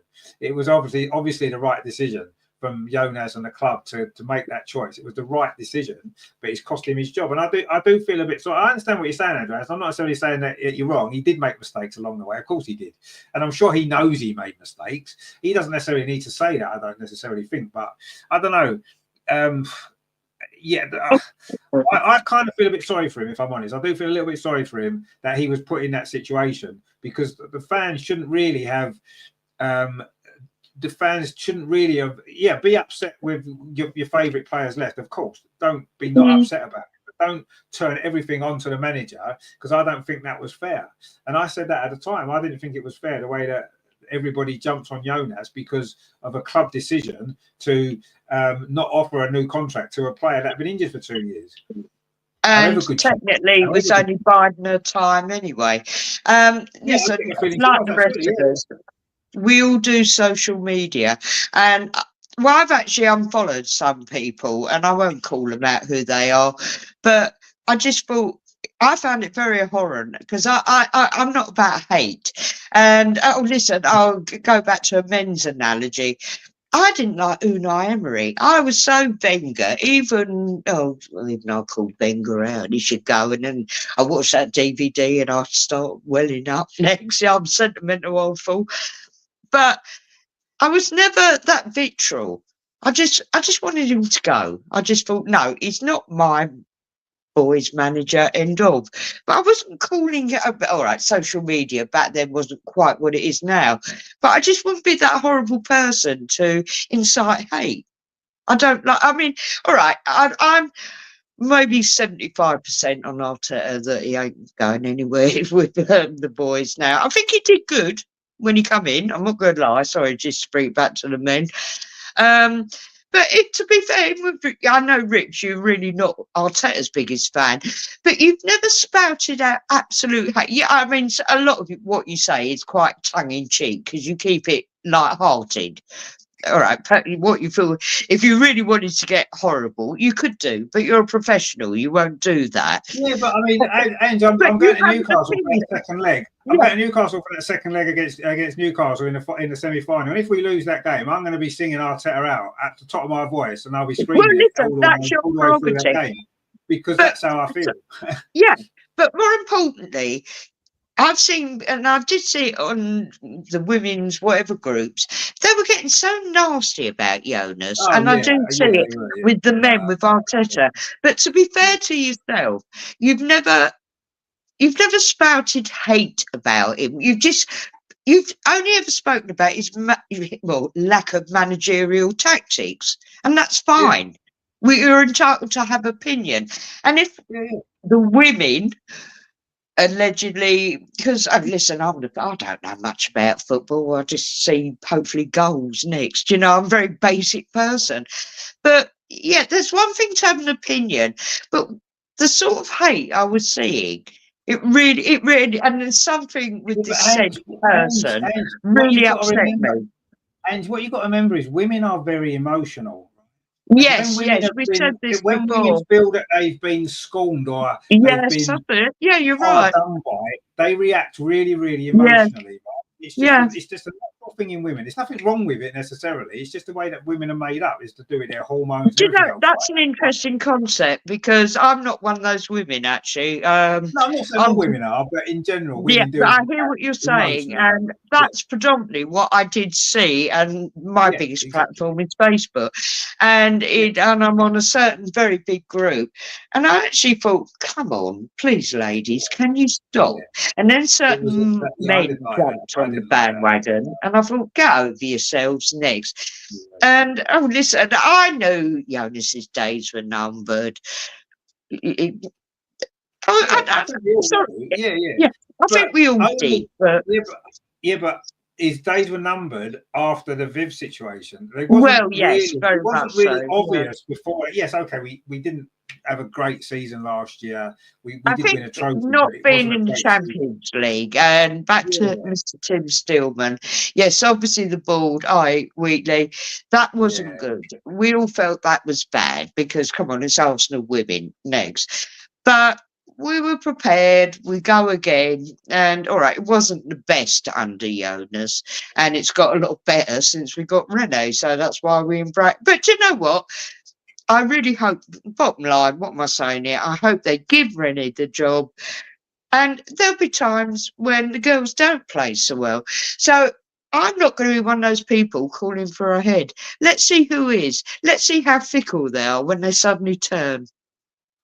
It'll Yeah. be interesting, won't it? So, Mm, we haven't had a bad run yet under Rene, have we? yeah. We've won nearly every game, and it'll be interesting to see how everybody reacts if she does get the job permanently, and then we do Yes. hit a little bit of a sticky run of form, Yeah, which is I do inevitable do. at some point. That's Everybody does. Everybody has Yeah. a few games when it doesn't work, and they lose a couple of games here and there. Mm, And it'll be interesting to see how the fans do react to that. Because, very much so.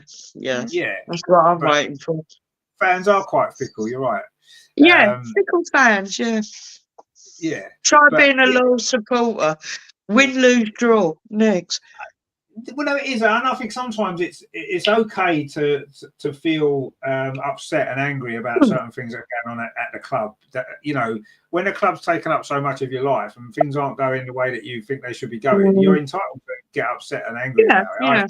And I think that's natural. There's nothing wrong with that. I think it's how you do it. Maybe you're right. It needs to be focused in the right way. Otherwise, there's no point. But I think football's quite an emotional sport anyway. I know I sort of made it sort of pointing towards women. I think men get quite emotional about their club because it's so important to us as well. And it is quite an emotional sport. Well, you invest so much time, effort, to monies, whatever. Yeah, you do. Yeah. Yeah, you do, and sometimes we don't always think clearly about when it comes to our own club. We don't always think clearly because I don't think we're able to because of how emotionally attached we are, and I think that's the case in life in general, isn't it? When you're emotionally attached to things, you can't see things clearly, and sometimes it affects and stuff like that. But ultimately, Jonas made that decision. The club made that decision, and as fans, we had the choice to either support that or not, and we chose in general not. And that's where we are. And as it's turned out, it may well turn out for the best because if Rene does get the job, we continue the form we're in, and we finish the season with a trophy or two or three or four, then everybody's going to not care that Jonas left in the way that he did, are they? No one's going to be bothered. Everybody they need to move on. Yeah, it's a new dawn. I suppose if this season ends up the same as last season and the season before, and if next season, if Rene gets the job and next season isn't really much of an improvement, well, we're going to be back in the same situation that we were before, aren't we? I suppose that's what's going to happen. But we can't know that what's going to happen. We have to make a decision and go with it. And if it's the right one, it's the right one. If it isn't, then we'll have to change. LG says, I think it shows the club needs to be a little bit of transparency at times. Yeah, absolutely. I think you're right. Ryan says they're better to get a manager in that wins 10 and 11 games. Well, obviously, yeah, of course it is. But then there's no saying that we wouldn't have won those games with Jonas in charge. Really, we'd never know. We might not have done. We'll never actually know that, will we? But El Loco says We owe Jonas so much because he gave us Rene. Well, he did give us Rene. That's absolutely true. So there's a good point, actually. Maybe we should appreciate that. Do you know what? Sorry, just you jogged my memory again, and somebody else, can't remember, it was called it out wherever I saw it. But I tell you, he brought the players in. Look at the players we got.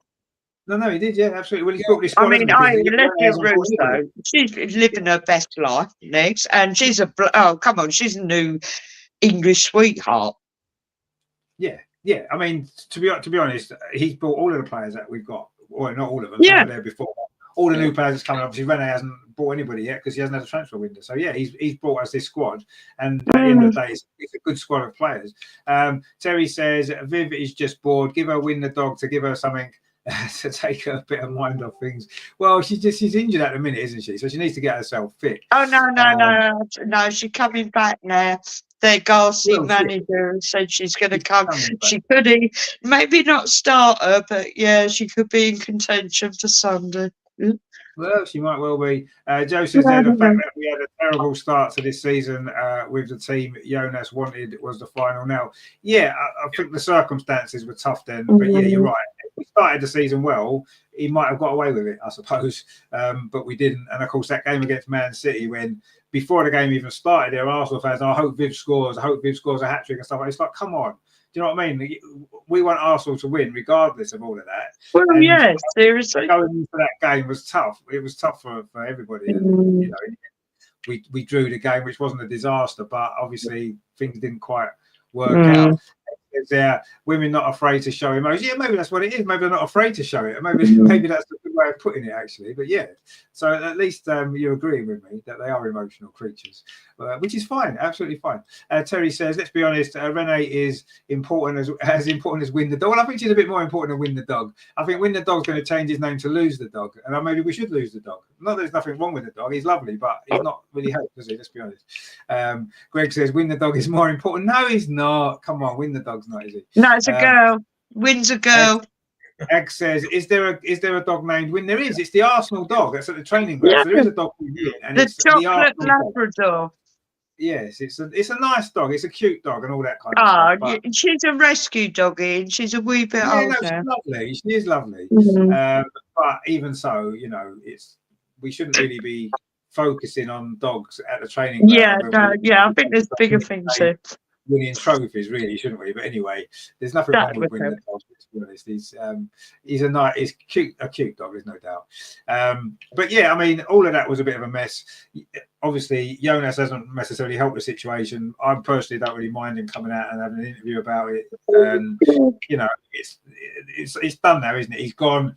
I say we've got a new manager. We haven't technically got a new manager yet. We've had an interim manager in the meantime, and we need to the club need to. The only way this will be finished is when the club make the announcement, isn't it? Announce the new manager, whoever it is. Then that's when this whole thing is finished. And yeah, that's what needs to happen because, quite honestly, it's causing distractions that we don't need. Quite honest, isn't it? We've been talking about it a lot over the last few weeks about the manager situation. We've talked about it tonight about the manager situation. It's a distraction from the real things that matter, which is the games that's coming up. The big games that's coming up and the season as a whole coming up. So before we finish, what we need to do, we need to make one wish for the new year because it's a new year. So we need to make one wish. What is our one wish?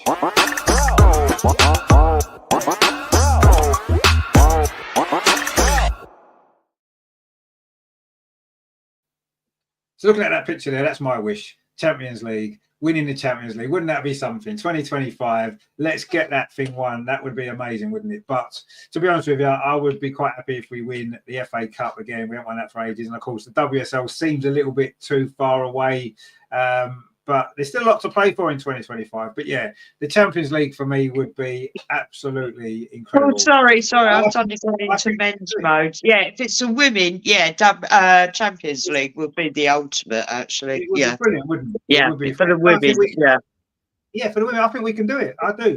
You know, the way we recover from that Bayern Munich game to win that group, teams will fear playing us. Teams will fear playing us with the players we've got now.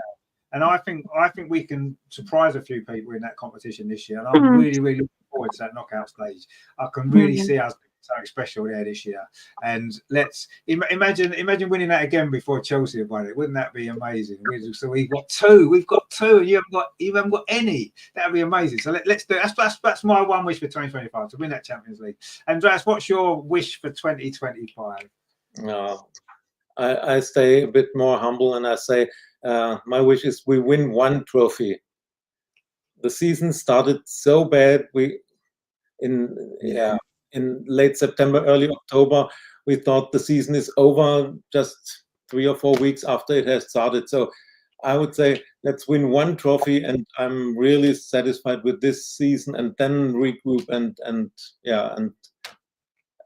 attack in all competitions next season when everything is settled and it's clarity about the manager situation.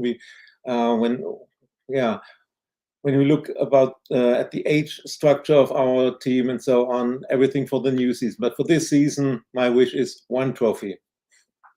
I only want one trophy as well. I just want the Champions League. That's what I want, because it'd be amazing. No, to be honest, I agree. One trophy would be fantastic. Let's be honest. The season that we've had, the trauma that we've had to go through this season to get where we are, winning a trophy would be great. Hopefully, there's nothing wrong with a Continental Cup. I wouldn't mind winning that again, but I think we need something a little bit more than that now, don't we? We need, with the squad that we've got and stuff like that, I think we need more than that. But yeah, a trophy would be great. The Champions League would be amazing. And what would be your what's your big dream for 2025? What do you want? Rene, head coach. Well, there you go. What more could we want? Exactly. That would be a good. Because what I've got total faith in her, and yeah, I'm a low achiever. And once again, the women are holders like Arsenal men. What's it called now? I love the Continental Tires Cup. I was lucky enough to go to the final last season. But I'd really like the FA Cup back, because I went to Wembley still traumatised in that horrible, horrible weather. What was it, the post-lockdown thing? And our girls were annihilated by Chelsea. So I want that final again. I want that final, because I'll be able to go, because our Steve will get me there. And yeah, I want to be there. I want to be at Wembley, because Wembley is like hallowed sacred turf, and I want to see our girls lift the FA Cup. Anything else would be a bonus, Nick. And I want it with Renee, because she can do it with the players we've got. No, I agree. The FA Cup would be great, actually, because we haven't played for ages. I love my FA Cup. Yeah, there's nothing like a day out at Wembley, is there? There's nothing to beat out at Wembley when you. I know. I was at that one against Chelsea when we lost 3-0, and that was horrible. Oh, it was horrible. It was horrible. It was one of the worst. I'm still traumatised, actually. I really am. But we kind of got revenge on them since a couple of finals, haven't we? So we've. Well, We've got. I know it's not quite the same, the Continental Cup and the FA Cup. But yeah, we've maybe put that behind us a little bit, haven't we? So we'll see. Greg says it just shows desperately we need a new ball. No, we do, absolutely. That'd be great, wouldn't it? Aggie's gone with me. She wants to win the Champions League as well. Hey, let's think big. Let's dream big. I like to dream big. I'd like a good run in the Champions League. Well, yeah, exactly. The club should have put out a statement explaining the situation with Viv, rather than throwing Jonas under the bus and letting him. You know what? Yeah, thank you. Yes. Yeah, I would agree with that. The club should have maybe done a bit more. Yeah, you're right. Terry's dream is that Salty comes at the end of January. Terry, sweetheart, no. Andy's meltdown would be funny, wouldn't it, if that happens, actually. Greg says to have settled management. Well, obviously, we all want that, don't we? We all want that. Right, Salty is Emma Hayes, of course. That's who we're referring to there, in case you're not. Obviously, it's been a thing on the show for a long time. Aggie's just made a mistake, though. She win the Euros. No, England are going to win the Euros. Come on. Look, we love Sweden, but there's limits. There's limits to what we can say. Sorry, can I put this out here, folks? There's only one job Salty wants. We know what she wants, and that's when Serena goes, and that's when I stop supporting the Lionesses. Next, and I'll go back to my really Northern Irish roots. Next, yeah. That's the only job. She don't want the Arsenal. She blew that one. She didn't stay long enough. Next, she wants England. That's what she wants. I agree. She does want the England job, and she may well get the England job next time. I'm sure maybe why she's going to do international football now, so that she can say, "Look, I'm an international manager now. You can trust me to be manager of England." Maybe that's why she's done it. But anyway, we'll see. I don't think believe it's going anywhere yet. And we might well win the Euros. Who knows? We might win the Euros this summer. That would be I hope that'd we be a good do. way to round up. Arsenal win the Champions League and then England win the Euros again. Wow, what a summer that would be. Eh? Incredible. That would be really good, wouldn't it? 170 Gunner says, I want to win the WSL. No, we all want to win the WSL. I'm just looking at it. That'd be From the fact amazing. that we're a long way behind Chelsea, aren't we? And they need to slip up quite a few times. Yeah. And we pretty much win every game, which I'm not saying we can't do, but the chance of that happening seems quite slim. I'd love to win the WSL. Obviously, that's got to be the aim for next season, 100%. But I think this season we've left that start has left us too much to do. But let's see. If we beat Chelsea, we beat Man City next few weeks, who knows? Maybe we can turn it around. I would actually take coming second. I'm fed up with third, and just getting Man City down to third. That to me would be a big achievement. Well, we could do that. We're only a point behind them, so we'll definitely. If we carry on the form we are, it should be very achievable. I don't think we're going to catch Chelsea, sadly, not this season. But if we're nipping at their toes next, is what it is. Let's. Obviously, we need to overtake Man City first because they're the next team above us, and then see where they go. But I agree. I think catching Chelsea is probably one step too far. I think so. It's got to be the aim for the future. Aggie's gone, no, why not England? Come on, we won it before, we can win it again. Come on, we need to do that, don't we? One guy says, no one cares about the Euros. Of course they do. Everyone cares about the Euros. We won it. We're the holders. Everybody cares about the Euros, don't we? Everybody does. Come on, we're the first. I love the reader. Of course we care. We're defending our title. It's going to be good. Greg says 2025 has to be the year the Lord gives full-time scores and not half-time scores. Maybe that's what. Maybe if we win 6-0 on Sunday, maybe that will start happening. Greg says Sweden has only got Stina. We've got Russo. Well, I wouldn't say it like that, but obviously we have got Russo. Which is good. Don't upset my Swedish friends on here, but Yeah, I don't think Sweden will win the Euros. They'll do well. They've got a great side, but England will win it. Obviously, we're going to win it 2 times in a row. That would be amazing, wouldn't it? But there's a lot to look forward to in 2025, isn't there? I know the manager situation is the first thing that needs to be sorted out, and I'm sure it will be. And then we need to build on the last 10-11 games. We need to take that momentum into this year. We've got the FA Cup now the weekend, which we should win. We've got the quarterfinal of the Continental Cup to come as well in a few weeks' time. And of course, we'll have the draw for the Champions League soon as well for the knockout stages. There's lots and lots still to look forward to. Yes, the WSL will keep plugging away. I'm sure we'll keep picking up points and going and doing what we can. But we've got some exciting things to come this year, haven't we? Really exciting things still to come. And I think 2025 is going to be a good year. I think it's going to be a good year. And let's hope that it brings another trophy, because we've got kind of used to winning trophies now, haven't we? We've had 2 in a row. And, it's a nice feeling, isn't it? And winning the league's great, don't get me wrong, but winning a cup final, it's a one-off game. It's just something special, isn't it? And the excitement that creates is unmatched, really. So if we can't win the league, which probably not, let's at least win one of those cups, if not all 3 of them. That'd be good. Imagine winning them 3 cups. Wouldn't that be something special?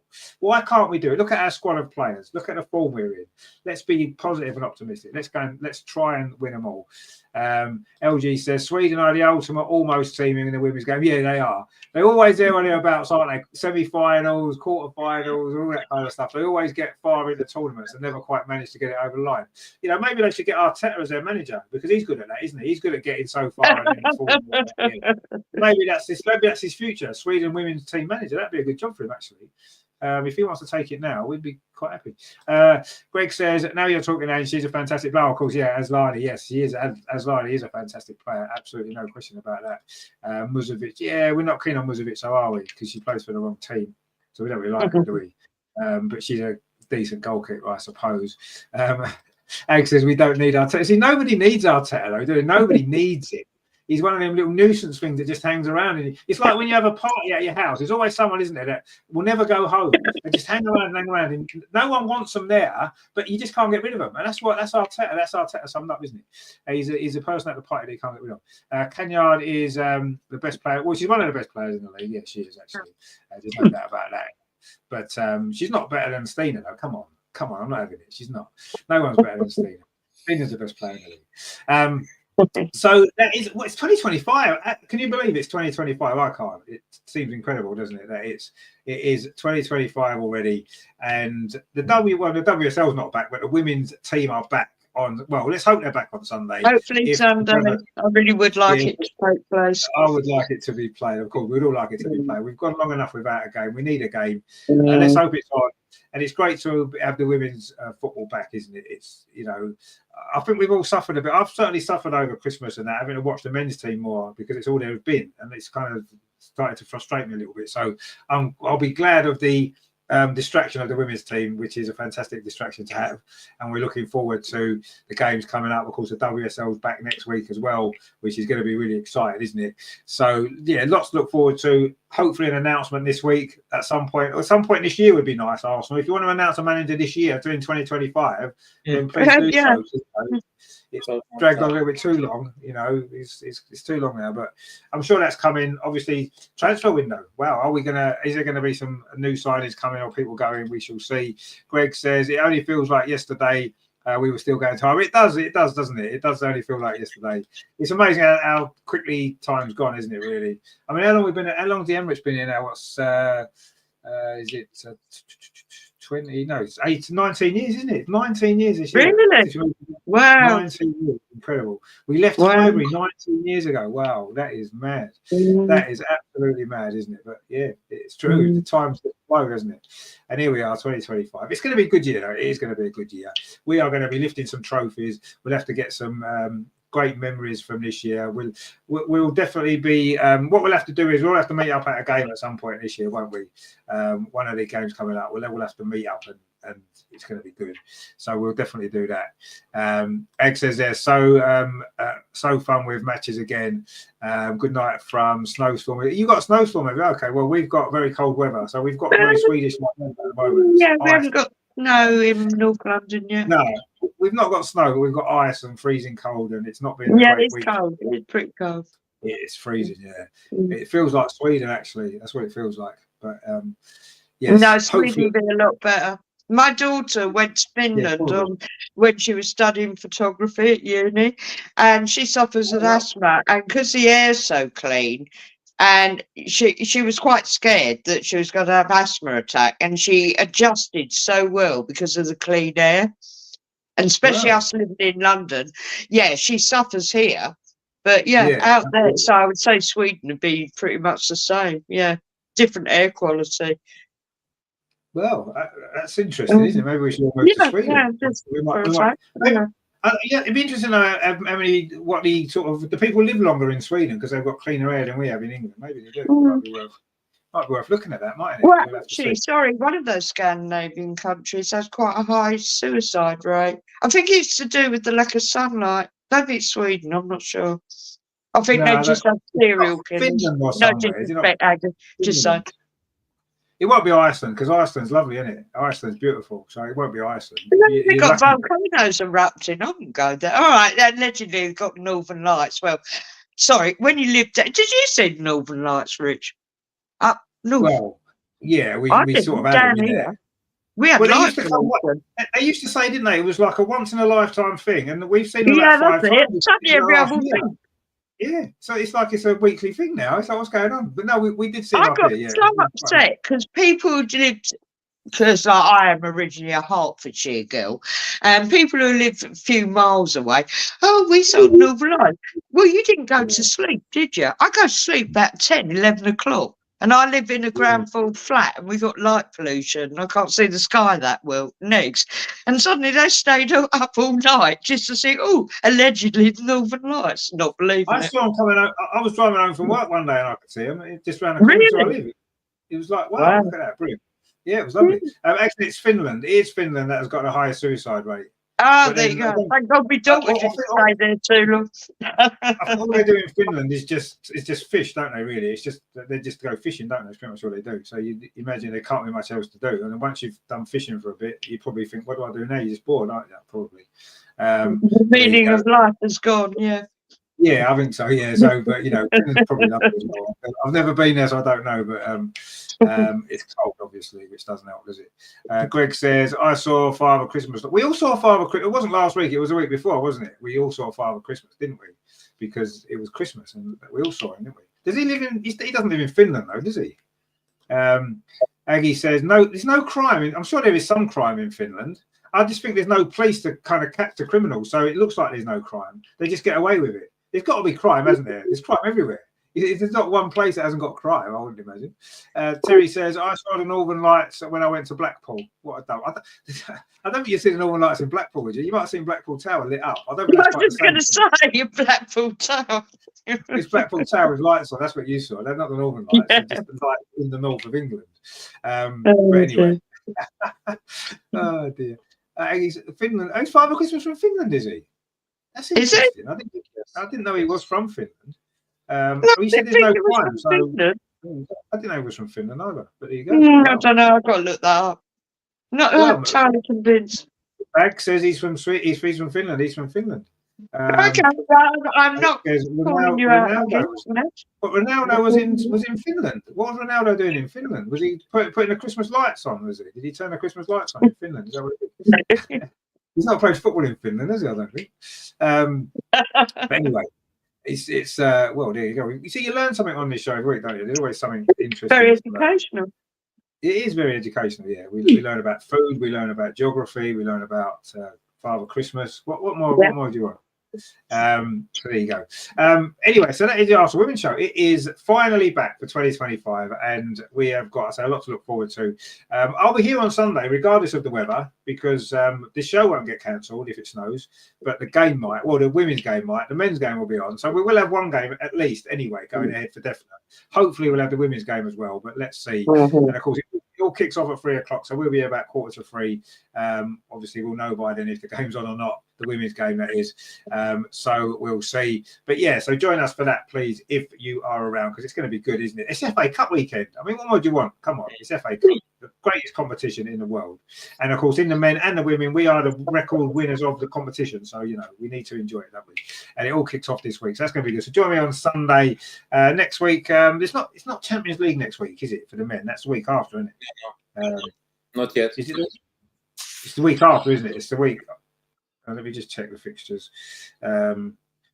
So... Yeah, the women are week after. Oh no, actually, Arsenal playing Tottenham, aren't they? Midweek, Wednesday night in the Premier League.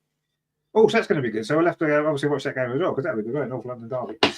So yeah, lots to come, of course, and of course, the return of the WSL next Sunday, Crystal Palace. Yeah, next Sunday for WSL. We'll be back on Friday. Yeah, we're back on Friday again. We'll look back on the Bristol City game, of course. We'll look into Crystal Palace. We'll talk about the new manager decision, announcement that they're going to make now this week. Of course they are. So we'll talk about that next week as well. Whoever it is, whether it's Renee, whether it's Emma Hayes, whether it's somebody else that we don't know about, we'll talk about that next week. We'll be talking exactly like we did this week, because they won't announce it. Yeah, we probably will do. Yeah. Yes. In fact, it'll be worse next week if they're still not announced it, won't it? That'd be too silly. That's really getting silly. It would be. It's pretty getting silly anyway. Terry says, same thing, ain't it? Saw the Southern Lights in Herne Bay High Street. Yeah, you probably did see the Southern Lights. Aggie says there are people from all over to see Santa in Finland. No, I'm sure if Santa's in Finland, then people are going to come and see him, aren't they? Well, you don't need to. If you wait long enough, he'll just come down your chimney and he'll turn up at your house. So you don't need to go to Finland. Terry says, great show, Richard, Lordy, and halftime Angel. That's probably about right. We have to call it halftime Angel, won't we? Terry says, night, Greg, all in the chat. Also hit the like. Yeah, do it, the likes and subscribe. We'll be back on Sunday. This has been the Arsenal Women's Show. It's been great. The weekend officially starts. It's going to be cold and stuff like that. So wrap up warm if you are out and about this weekend, especially if you're at the Arsenal Women's game Sunday, because it is going to be chilly down there. So wear your woolly hat and your scarf and a couple of jumpers and stuff, you'll be fine. And we're going to win. There's going to be loads of goals to keep you warm and cheer you up, so that'll be good. Obviously, Andreas, good to see you back for 2025. It's always a pleasure, of course. Have you enjoyed the show? Yeah, of course. I enjoyed being back on the show, and I think today's show showed us that it's necessary that women's football is back. We were talking so much other things. We need more women's football in action, so that we have to talk about the games, not all the subjects around and things. and everything. Don't look back, look forward for the games, and that's what I'm waiting for. That women's football is back, and so hopefully this weekend, and yeah, looking forward to a great year. Hopefully, Absolutely. Yes, exactly. That's what we want, don't we? A great year. And as well, good to see you again. I know you're Thank a you. bit late. We'll let you off because you know you're special, so we don't mind. Yes. Did you enjoy being on? It's been good to see you anyway. It's been good to have you back. So yeah, that has been the Anne says Alvina's. Oh look, she's speaking German. That's good, isn't it? She can speak Swedish, she can speak German. There we go. Even I can understand that, but that's only because we had that TV program, Alvina's Own Pet. Right, man. Oh, sorry. That's Sorry. Freudian. Terry says Renee's gone. Renee hasn't gone. She's not going anywhere. She's not going. Don't you worry about that. Terry says, a night all, Terry, Rich, and the Lord. See you later. And Emma. No, it's not going to be Emma next week. It isn't going to be Emma next week. Don't keep worrying about that. So there you go, guys. Thank you for watching. Like, share, and subscribe. I'll be back Sunday. Hopefully 2 games, but it might only be 1. Let's be honest. But hopefully 2. We'll see. It's going to be a great weekend. The women's team are back. We are going to love it, aren't we? Well, I hope they're back on Sunday. We are going to enjoy the game. We'll be back next Sunday to look back on the game that hopefully went ahead. And the new management decision. It's going to this week. Come on, this week. Announce it, please. We're sick of waiting. Get it done, guys. We will see you soon. Thanks for watching, guys. This has been the Arsenal Women's Show. And come on, you Gunners. Let's get it done. See you soon. Bye. Amen.